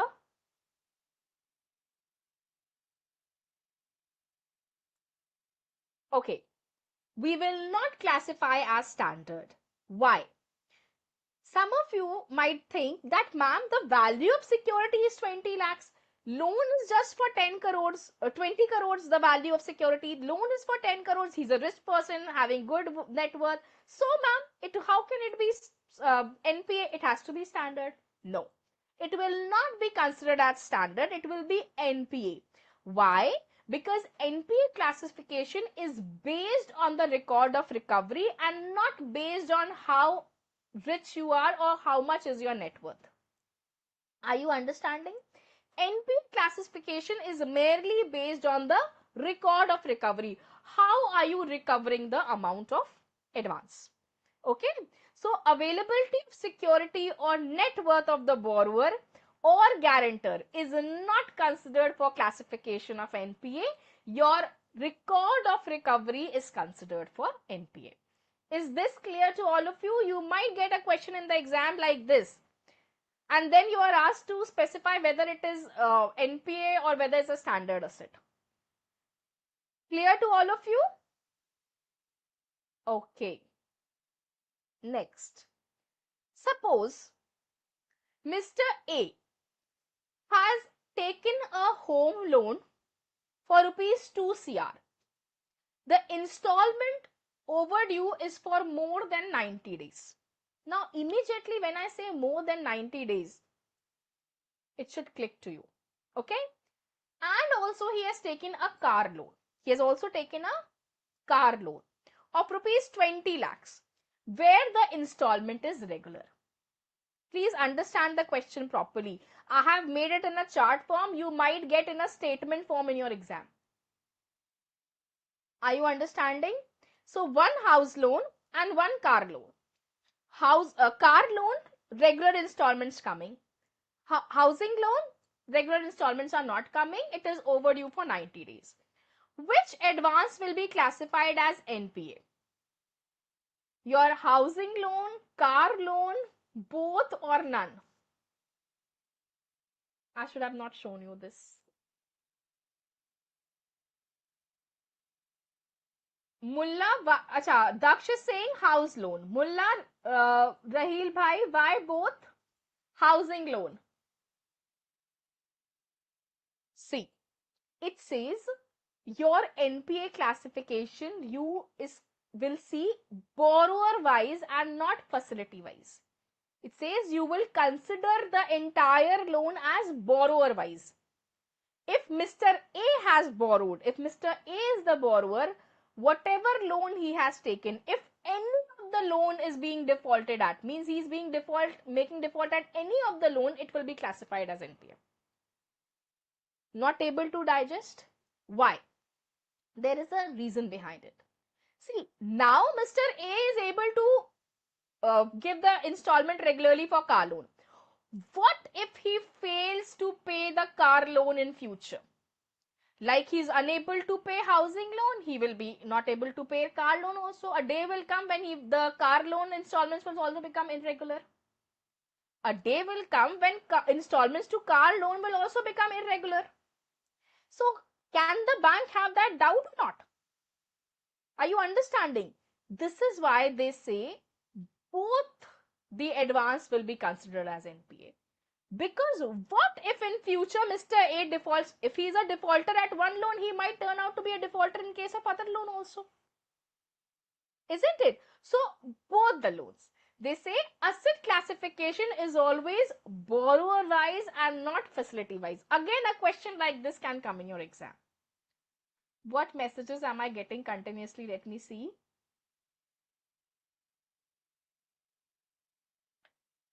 Okay, got it. The entire loan is 2.2 CR, but even the credit is regular for car loan, but the debit is more than the credit.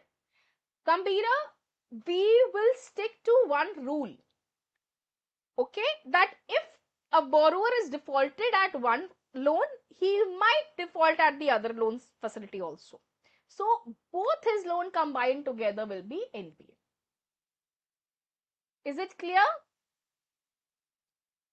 Is it clear to all of you?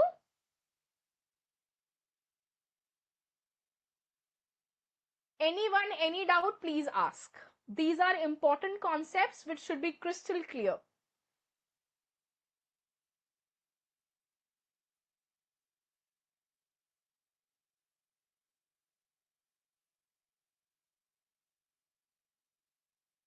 Okay.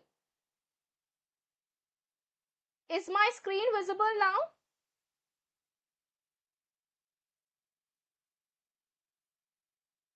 Crystal clear. All right. Okay. See, this example is given in your study material. Can you view or can you see the study material? Is the study material visible to all of you? Please let me know. No, it is not visible. Okay.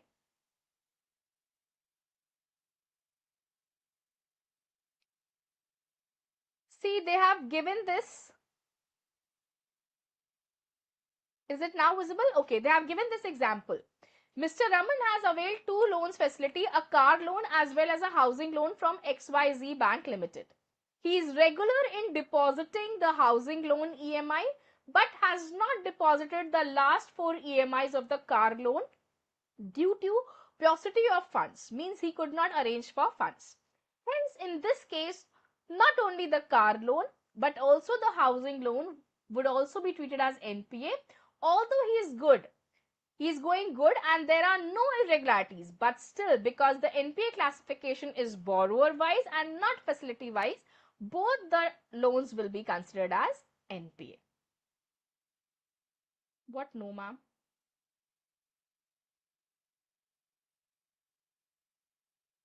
My screen is not visible.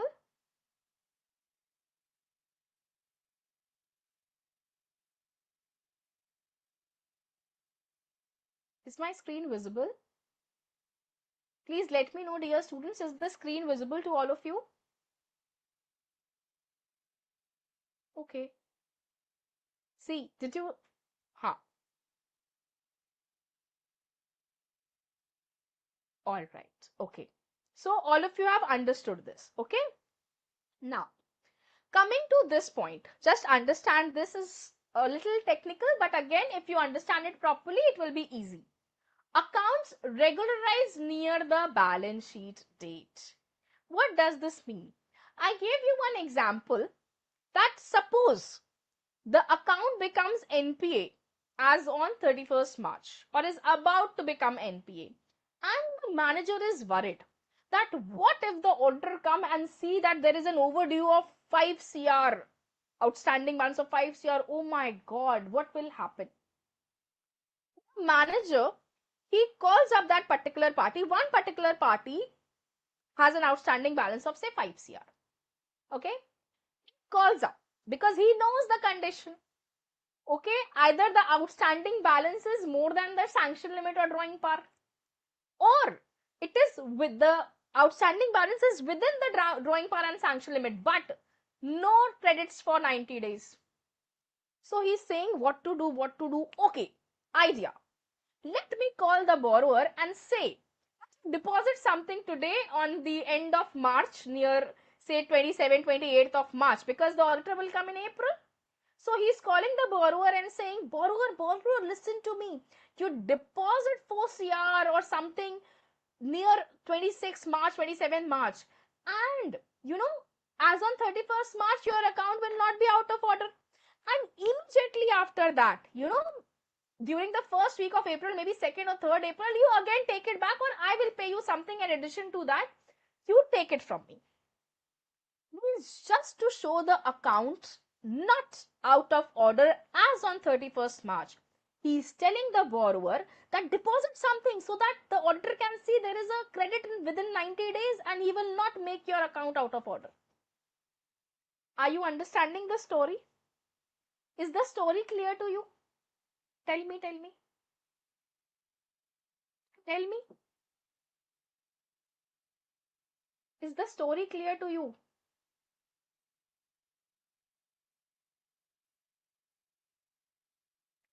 Are the note screen visible? Is the note screen visible?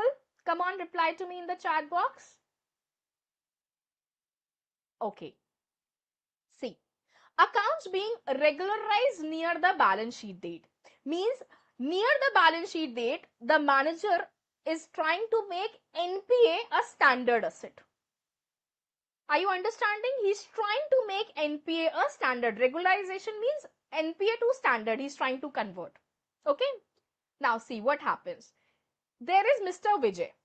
Okay, he has taken loan from SBI for rupees 500 crore. Okay, now the installment of 400 crore is overdue for more than 90 days. Try to understand it very properly. Okay, installment of 400 crore is overdue for more than 90 days. And you know, if any of the installment become overdue for 90 days, what will happen? It will become NPA. Okay, how will you classify it as? Will you say 400 CR is NPA or 500 CR is NPA? 500. Because borrower wise, okay, not 400, 500, the entire loan becomes NPA. Okay. So now what happens? SBI calling up. See, Mr. Vijay, you deposit 400 CR on 29th of March because the order will come around 2nd, 3rd April and we'll see, oh, credit within 90 days, very fine, not out of order. And he's saying that I will return you this back money, 405 CR. I will return it back to you on 2nd April. Why do you think the manager do that? Just because it is a reputation of the bank. The reputation of the bank, the name of the bank, it defames when it has lots of NPA. And you won't believe, literally, the managers, the CEO, they try to convince the auditor that, sir, please leave this NPA. Please, if you will report this much amount of NPA in our bank, it is going to be very, very bad for us. A bad name will come to us. So they are after auditor. But an auditor has to be objective, has to be independent. He will have to take a stand. No, NPA means NPA. What might happen? Now, you as an auditor, you are smart to see that, oh, 29th March he is depositing and 2nd April that there is a gone away from the account. Are you understanding? Credit and debit within a span of 3-4 days. You are quick to judge because you are intelligent people. You have done lot of auditing. You have studied bank audit properly in your CA intermediate. So you know. Now what will happen? In such a situation, what does it exist? There is, because they are trying to show, the bank manager is trying to show that there is no overdue, no NPA, it is a standard asset. But it is wrong. The account is not standard. RBI guidelines say it is deemed to be NPA. Because it is mere fabrication and window dressing of the account, try to show that yes, there were credits within 90 days and you get off with the out of order stamp. Are you understanding? Okay. All right. Is it clear to all of you? Is this concept clear to all of you? Please let me know if any one of you have any doubt. Is it crystal clear to all of you?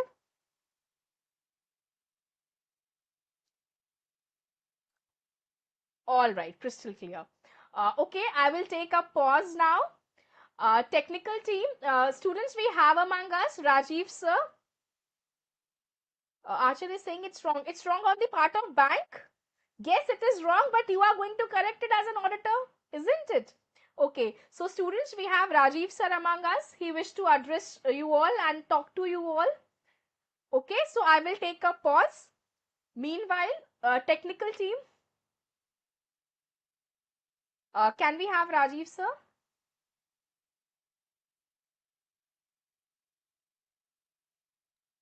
Ma'am sir अभी disconnect हो गए हैं.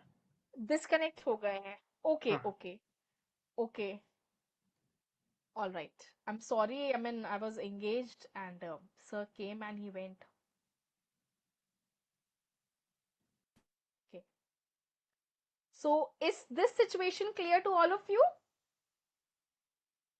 All right. Again, taking us to some of the central government guaranteed advances. For example, understand this. There is a bank and there is Mr. B who has taken loan worth rupees 100 CR. Okay. or 1000 CR. 1000 CR. But the installment of this is overdue for more than 90 days. It is overdue for more than 90 days. Will you consider it as NPA? Will you consider it as NPA? No. Why? Because a central government guarantee, it is backed by a central government guarantee. It is backed by a guarantee given by central government. Now, if a loan is guaranteed by central government, Modi ji is giving guarantee that if that borrower defaults, I take the guarantee. Are you understanding this concept? If that borrower defaults, I am giving the guarantee to pay you, dear bank. So it will not become NPA, it will become standard. Why? Because it is guaranteed by central government. Is it clear to all of you? Okay, all right. So what happens basically? Your AS9 also tells you. What is AS9 about? Revenue recognition, income recognition. How do you recognize? Similarly, NPA, we say we recognize income on realizable basis and not on accrual basis. Okay, this is what your AS9 also says. Revenue as per AS9, you recognize income as per realizable basis rather than accrual basis. Always on reliable basis. What did I say? Always on realization basis. Okay, so they say, and suppose I tell you that this loan of rupees 100,000 CR was backed up by a guarantee by a state government. Will your answer be the same? Will it be considered as NPA or will it not be considered as NPA? Come on, I want the answer in the chat box, dear students.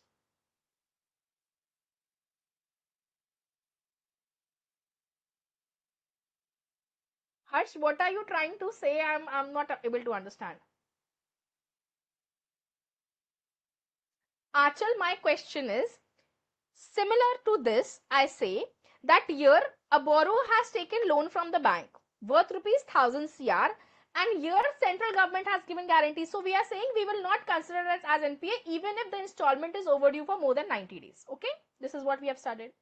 Now I've changed my question to, what if the guarantee is given by state government? What will your answer be in case the guarantee is given by state government? Will your answer be the same? Will your answer be the same?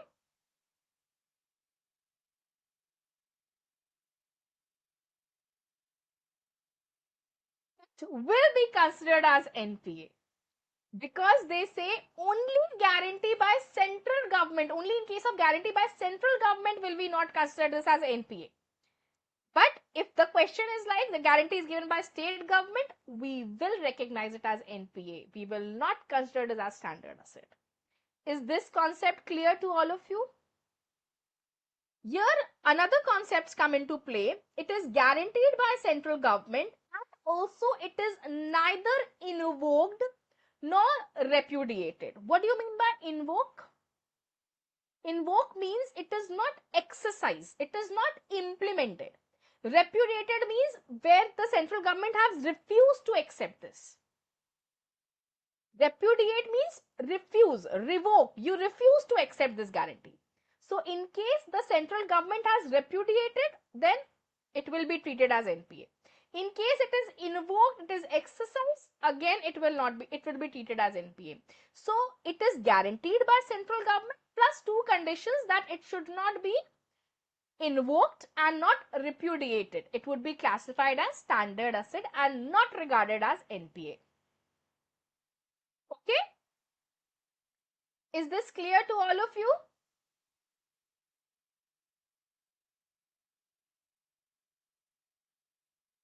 Clear, dear students? Yes, very good. Now, coming to other conditions. They say, for example, if you have given some advances to staff, okay? Giving advances to staff means there's an employee in your bank and he requires loan and you have given the loan. Now this advance can be made in two capacity. Manager has given it as a banker. If you have given it as in the capacity of banker, it is included like any other advances given to any outsider. But if it is given as an employer, are you understanding? You're trying to give at a lesser rate. Usually what happens to staff, they try to favor, they want to give it to the rate of interest is less. So then it will be classified as other assets, others, okay? So they say you classify this advance as NPA only when there is a default on installment, that is principal or interest. If it becomes outstanding or it becomes overdue for 90 days as on the due date. Okay, but in case your staff has taken a housing loan or other advances that you have taken given as an employer to staff where interest is paid after the recovery of principal, means first you have taken the principal, then the interest is recovered. In that case, there is an exception that for the first quarter installment, we will say that the principal is due, but interest we will not consider as due.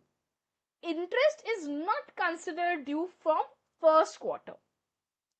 Are you understanding? Installment, there are two components, principal and interest.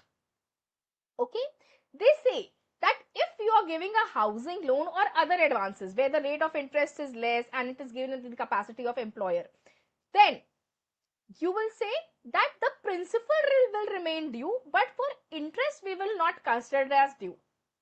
We will not due the interest from the first quarter. Later on it will be recovered. So first the principal will be taken and then the recovery of interest will start. Okay. So interest is paid after the recovery of principal. First you try to recover the principal amount and then the interest part. Is it fine? Have you understood this point, dear students? Okay. All right. Next point. They say accounts with erosion in the value of security. What do you mean by erosion? In your school, you have studied soil erosion in your science, isn't it? Erosion means depreciation in the value of asset. When the value of asset falls, it depreciates. So the security kept with the bank, maybe land, building or any property, any security kept with the bank, the value of that security, it erodes, means it falls, it depreciates, the value falls, it decreases, declines. Okay, so they say realizable, when do we say there is an erosion in the value of security? When either the realizable value, means what you will realize by disposing of that security, when you have realized less than 50% of the last assessed value, means when RBI or the bank, see, from time to time the bank value the security. Whatever security is kept with the bank, from time to time they value it. Why? So as to see, analyze the drawing par every time, isn't it? Because on the basis of that value, will you change the drawing par? Okay, so they say if the last assessed value by RBI or the bank it valued, and now suppose last time it was 100, today you are valuing it has fallen to 20. So they say it has fallen by less than 50%. The value is now less than 50%. Isn't it? Last time it was 100, today it is 20. So we say there is an erosion in the value of asset. So we say it is a doubtful asset. It is a doubtful asset. If the value of security, realizable value of security falls by 50%, you have to remember this percentage. If the realizable value of security falls by is less than 50% of the last assessed value by RBI or bank, it becomes doubtful. Or the second condition, if it is the realizable value of the security is less than 10% of the outstanding balance in borrower's account. Means, can you say that the security doesn't even exist now? You have the feeling that what security? It is less than 10% of the outstanding balance. Are you understanding? The balance standing at the outstanding balance with the borrower is 100. And the value of security is 1. Means it is so less than 10%. So we say the security we hold or we do not hold, it is of no good use. The value of security is negligible for us now. So what will happen? It will become a loss asset. Is this clear to all of you? We will write it off, the value of security, and we will make 100% provision for it. Is it clear, dear students? Did you understand this concept? Write to me in the chat box. Achal is saying, please explain once again. Okay, Achal, try to understand. All of you, please pay attention once again. I'm explaining this. They say accounts with erosion in the value of security. Erosion means there is a fall in the value of security. So they say if the realizable value of security, there are two conditions. If it is less than 50% of the last assessed value by RBI or bank, last time it was 100, this time it is 20, the value of asset. 100 CR, it is 20 CR. So it is less than 50%, we will consider it as doubtful. But the realizable value of security is less than 10% of the outstanding balance of the borrower. Borrower's outstanding balance is 100 CR. Okay, the value of security is 2 CR. So 102, it is matchless. We will say the security we are holding is of no good use only. So we will write off the complete value and we will make 100% provision. Now, Achal, is it clear to you? Achal, I want the answer from you, child. Okay. All right. So coming to the next topic, we have agricultural advances. Now, there are farmers or there are industrialists who are, engaged in agricultural activities. So there could be agricultural advances. You go to some rural areas, there you have village and all. There is the basic revenue generation mode of revenue generation is the agriculture there. Okay, so you take agriculture advance. All right. So if you go to rural areas like maybe some kind of village or some place, there if you go for audit, you will see that there are more of agricultural advances. Not the vehicle loan, not the housing loan, but more of crop loan, agricultural loan. Okay. So there are two kinds of crop, long duration crop and short duration crop. Okay. Long duration crop, we say there is a crop season where the crop season is more than 1 year. Crop season is the period when you start sowing the seeds till the time you harvest it. Sowing the seed and harvesting, you understand? You sow the seed and till the time you harvest it, the period duration is more than 1 year. We say it is a long duration crop. Okay, we say it is a long duration crop. Short duration, where the period from sowing till harvesting is up to 1 year. Like within 1 year, you sow and you reap, you harvest the same. Is it clear to all of you? So this is meant by long duration crop and short duration crop. They say, when do we say it is NPA? When in case of a long duration crop, the installment overdue is for one crop season. One crop season. Here we don't have the concept of 90 days in case of agricultural loan. We don't have the concept of 90 days in case of agricultural loan. Is this clear to all of you?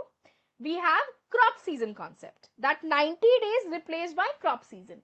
In case of long duration crop, if the installment is overdue for one crop season. In case of short duration crop, if the installment is overdue for two crop seasons. Logical also, na? Because it is up to 1 year, so two crop seasons. Okay, here 90 days concept doesn't come into play. So they say if the installment is overdue for one crop season, it is NPA in case of long-term loan. If the installment is overdue for two crop season, it is NPA in case of short-term loans. Crop season, who determines the crop season?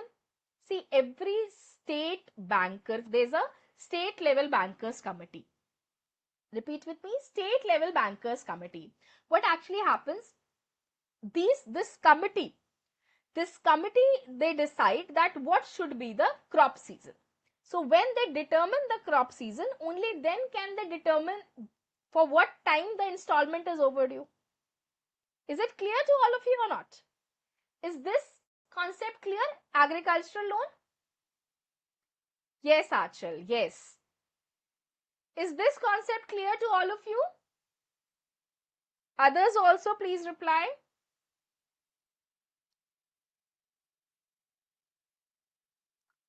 All right. So let's get back to our study.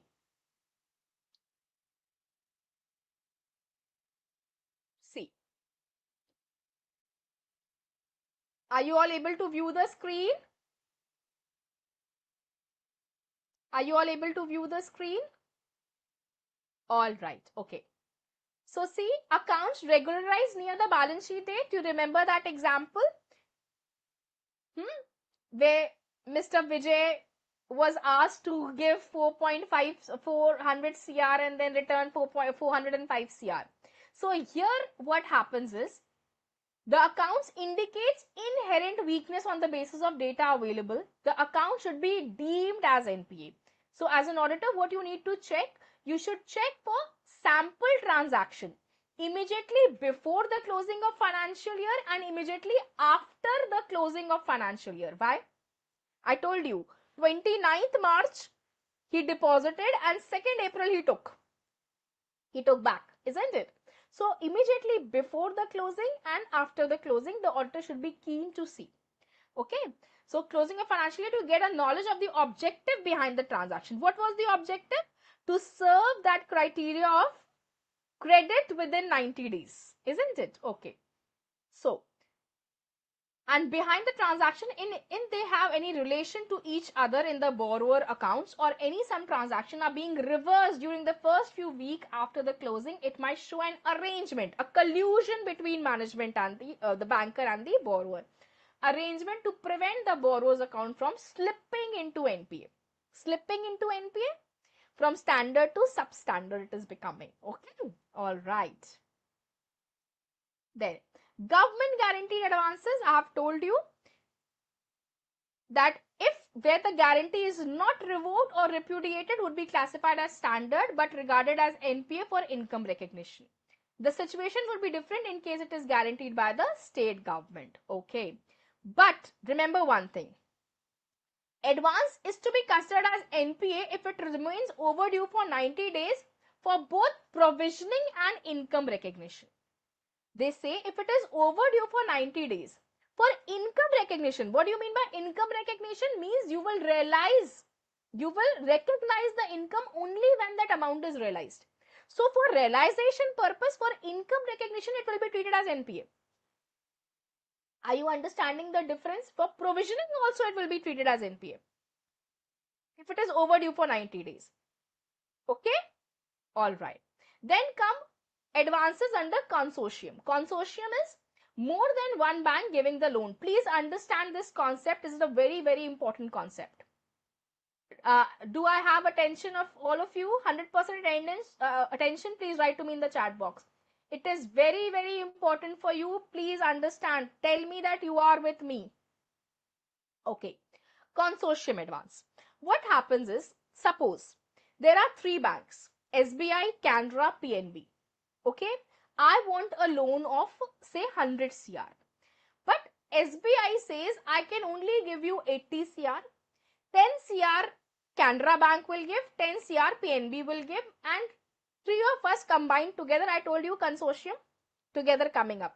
And then it is advancing you 100 CR. I said, fine, no issues. I want money, whosoever is giving, consortium arrangement between the banks. So, suppose I say SBI is giving me 80 CR, Canara 10 CR and PNB 10 CR. So, who's the lead bank? SBI, because it is giving me the maximum loan. Okay, understand. It means advancing loan to a borrower by two or more banks jointly by forming a consortium. Joint appraisal, control and monitoring, ACM, appraisal, control and monitoring, facilitate the exchange of valuable information among the banks. Who is going to monitor and control? Jointly. The lead bank will decide, but appraisal, controlling, giving, monitoring, all the three banks have to do it together. Consortium advances should be based on the record of recovery of the respective individual member bank. What does this mean? Suppose SBI, you are regular at giving the payment. Canara, you are regular at giving the payment. But PNB, the installment is overdue for 90 days. So it is standard in case of SBI, standard in case of Canara, but NPA in case of PNB. Are you understanding this concept? Individual bank wise, it will become NPA. Is this clear to all of you? Please let me write. Okay, it is clear. Fine. Then, and other aspects having bearing on the recoverability of the advances. Where the remittance by borrower under consortium lending arrangement is pooled with one bank, and where the banker receiving remittance is not parting with the share of other bank members, the account should be treated as not service in the books of the other members bank and therefore NPA. Understand this point. It says, suppose I as a borrower, I'm repaying to SBI, but SBI is not remitting the share whatsoever I'm paying. 80% is to be kept by SBI, 10% it should disburse to Canara, and 10% it should disburse to PNB. Are you understanding? You are dealing with SBI, the lead bank, but SBI is not giving 10% to Canara and 10% to PNB. Are you understanding the story? You as a borrower are dealing with SBI. Whatever installment you give, 80% should be retained by SBI, 10% it should disburse to Canara, and 10% to PNB. But it is not doing so. So what will happen? For Canara and PNB, it will be NPA. Isn't it? Now what will happen? This Canara and PNB, the bank participating in the consortium, they should need to arrange and get their share of recovery transferred from the lead bank. They should make an arrangement to get it back from their share from SBI and get an express consent from the lead bank. The consent that SBI, please remit us our share, okay, for the transfer of their share of recovery to ensure proper asset classification in their respective books. Is this story clear to all of you? All of you are understanding this? Good. Now, drawing par allocation in case of consortium cash credit. What is happening? The lead bank will be responsible for computing the drawing par. Who will compute the drawing par? The lead bank of the borrower and allocate the same to member banks. In certain special circumstances, at the request of the borrower, the lead bank may allot a higher or lower share of drawing par to the member banks, and against their share of advances, the pro forma drawing par allocation letter is presented here under for reference. See what is happening. I said the arrangement was like that SBI will give me 80%, Canara will give me 10%, and PNB will give me 10%. Now, the borrowers say, SBI, you give me 60%, Canara will give me 10%, and PNB will give me 30%. So they say on the request of the borrower, the lead bank can change the arrangement. Usually it does not happen. Practically it does not happen. But if so, in special circumstance it happens, then such arrangement can be made and a fresh pro forma of drawing par will be allocated. Means then SBI 60, no issue. Canara will remain 10. PNB, the percentage has increased, so there has to be a fresh arrangement. Did you understand this? This example is of no good use to you. It is just for making you understand. Is this example clear to all of you? Very good. Very, very good. Now coming to accounts where there is an erosion in the value, we have discussed when will it become doubtful? 50% and 10% criteria you have to see. Very good.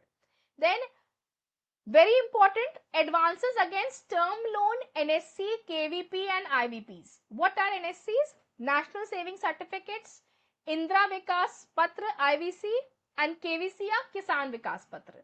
Okay, they say any advances against the term deposits, NSC, eligible for surrender, or KVPs, IVPs and life policies are not treated as NPA. Again, like central government guarantee, they will not be treated as NPA provided adequate margin is available in the account. What is the criteria? That the adequate margin means the value of security is more than the outstanding balance. Usually this happens in case of NSC, term deposits and KVP. The bank take value of the security that the bank take, the value is more than the amount of loan it is disbursing you. Okay, so it will not be treated as NPA provided there is an adequate margin. By adequate margin, we mean that the value of security should be more than the outstanding balance. Is this clear to all of you? Please let me know. I'm waiting for your reply, dear students.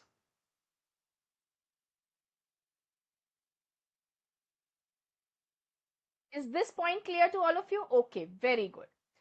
Agricultural advances we have done, isn't it? Now, one point that we need to see is uh, that in case of advances affected by natural calamities, what happens is that you give agricultural advance to farmers. What if a flood comes? What if drought? What if there is some natural calamity happening with there were no rains, there were floods, the crops have been destroyed. So is this the fault of farmer? No. So they say in this case, RBI has issued certain master circular stating that classification and income recognition issues due to impairment caused by the loss in the value caused by natural calamities, bank may decide on their own relief measures, conversion of short term loans to long term loans, rescheduling the repayment period. When the bank said you repay me within uh, say 5 years, bank will say okay, extending 2 years more, 7 years. Do you all know what happened during COVID period? There was a moratorium period given because during COVID what happened? The borrowers were not able to pay back because there was no revenue generation. The shops were closed, the businesses were closed, the professionals were not able to get work. From where will they pay? So the bank gave some moratorium, some period extra to them so that they can pay later. So this kind of arrangement, they say, can be made. They will reschedule the loan arrangement. So this facility can be given to them. Okay. Then advances to staff we have done. Agricultural advances we have done. Agricultural advances for long term, long duration crop and short duration. For long crop season more than 1 year, for short crop season up to 1 year. Okay. Then the crop season for each crop means the period from sowing up till harvesting of the crop raised and would be determined by state level bankers committee that I told you. Okay. The following NPA norms would apply to agricultural advances. A loan granted for short-term crops will be treated as NPA if it remains overdue for 2 crop season, and in case of long-term crop for 1 crop season. All right. Is this clear to all of you?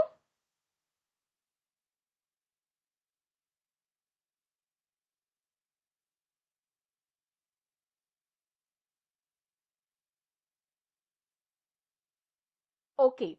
Isha, I'm telling you once again for the advances to staff. See, computation of drawing power, I will stop here because I think it is too much for you to take. It was enough for today. Isha, getting back to advances to staff. See, they say interest bearing staff advances as banker. I told you as a banker or you can give as employer. Okay.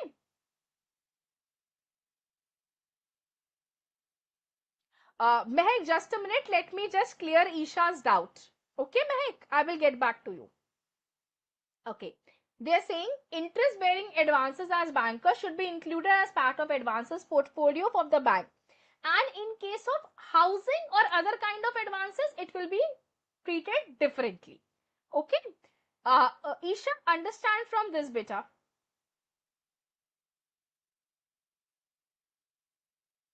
I will show you this chart.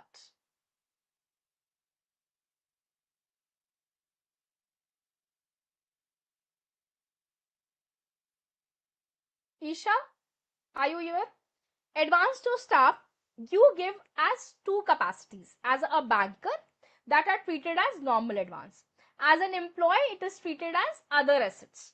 Okay. So what is exactly happening? You classify as NPA when the default of installment or principal amount is overdue for 90 days in case of general advances. Okay, but if you are giving a housing loan or similar advances which falls under other assets, other kinds of advances, for that you have to see that interest is recovered after the recovery of principal. There is a kind of relief given for advances to staff. They say for first quarter installment, the first quarter installment, they say principal is outstanding. If the principal is overdue, you consider it as due. But if the interest is overdue, do not consider it as overdue. Interest is not considered due from the first quarter. After that, you consider this as overdue. Are you able to understand? Isha, now are you able to understand? It is a kind of relief given to the advance, to the staff.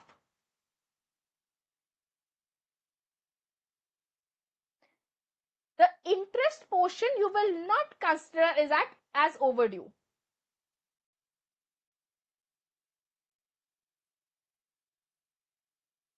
Only for the first quarter installment this relief is given. Okay. Now Mehak wanted to ask something. Technical team, can we have Mehak online?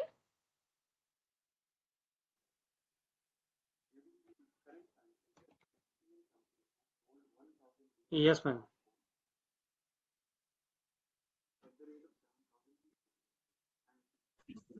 Am I audible, ma'am? Yes, Mehak. Ma'am, in case of ma'am, when any short-term loan becomes out of order, is it mandatory, ma'am, to meet all three conditions of the out of order, or Not any all of? three. Either of the three. Either of Okay, those three conditions. This or this or this. okay, ma'am. Means, ma'am, any of one condition meet, it's become out Yes. of order. Yes. Ma'am, one more doubt. Yes, In Mehak. case of ma'am, categories of non-performing assets, there is a subcategories, ma'am, like secured and unsecured. So, in practical questions, ma'am, there is a given in question mention that this is a secured and Yes. unsecured. Yes. It will be given. Only then can you make the provisioning, isn't it? Yes, ma'am. Okay, Yes, ma'am. it Thank will you, be ma'am. given. Clear, Yes. ma'am. Isha, is it clear to you? Isha, the interest need not be considered as overdue from the first quarter onwards. Okay. It will only be the principal which will be considered overdue from the first quarter onwards. So, can we say that such loan or advances should be classified as NPA only when there is a default and repayment of installment of principal or payment of interest on respective dues after the first quarter? Okay, Isha, now is it clear to you? Okay, understood.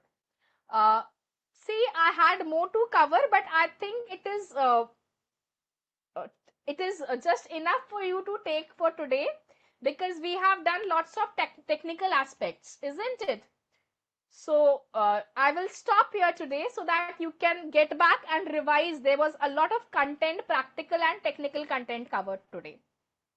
So I would like you to revise these. Okay. And did you understand what was taught today? Thank you, Mehak. Thank you so much. Okay. All right, Achal. Thank you. So, technical team, we are calling off for today. That's it. Let's wind up. Till then, till we meet next. Good night. Take care, all of you. God bless you all. Technical team, Thank you, thank ma'am. you. Thank you Ma'am, for session having. is over? Yes. Okay, ma'am. Thank you, ma'am.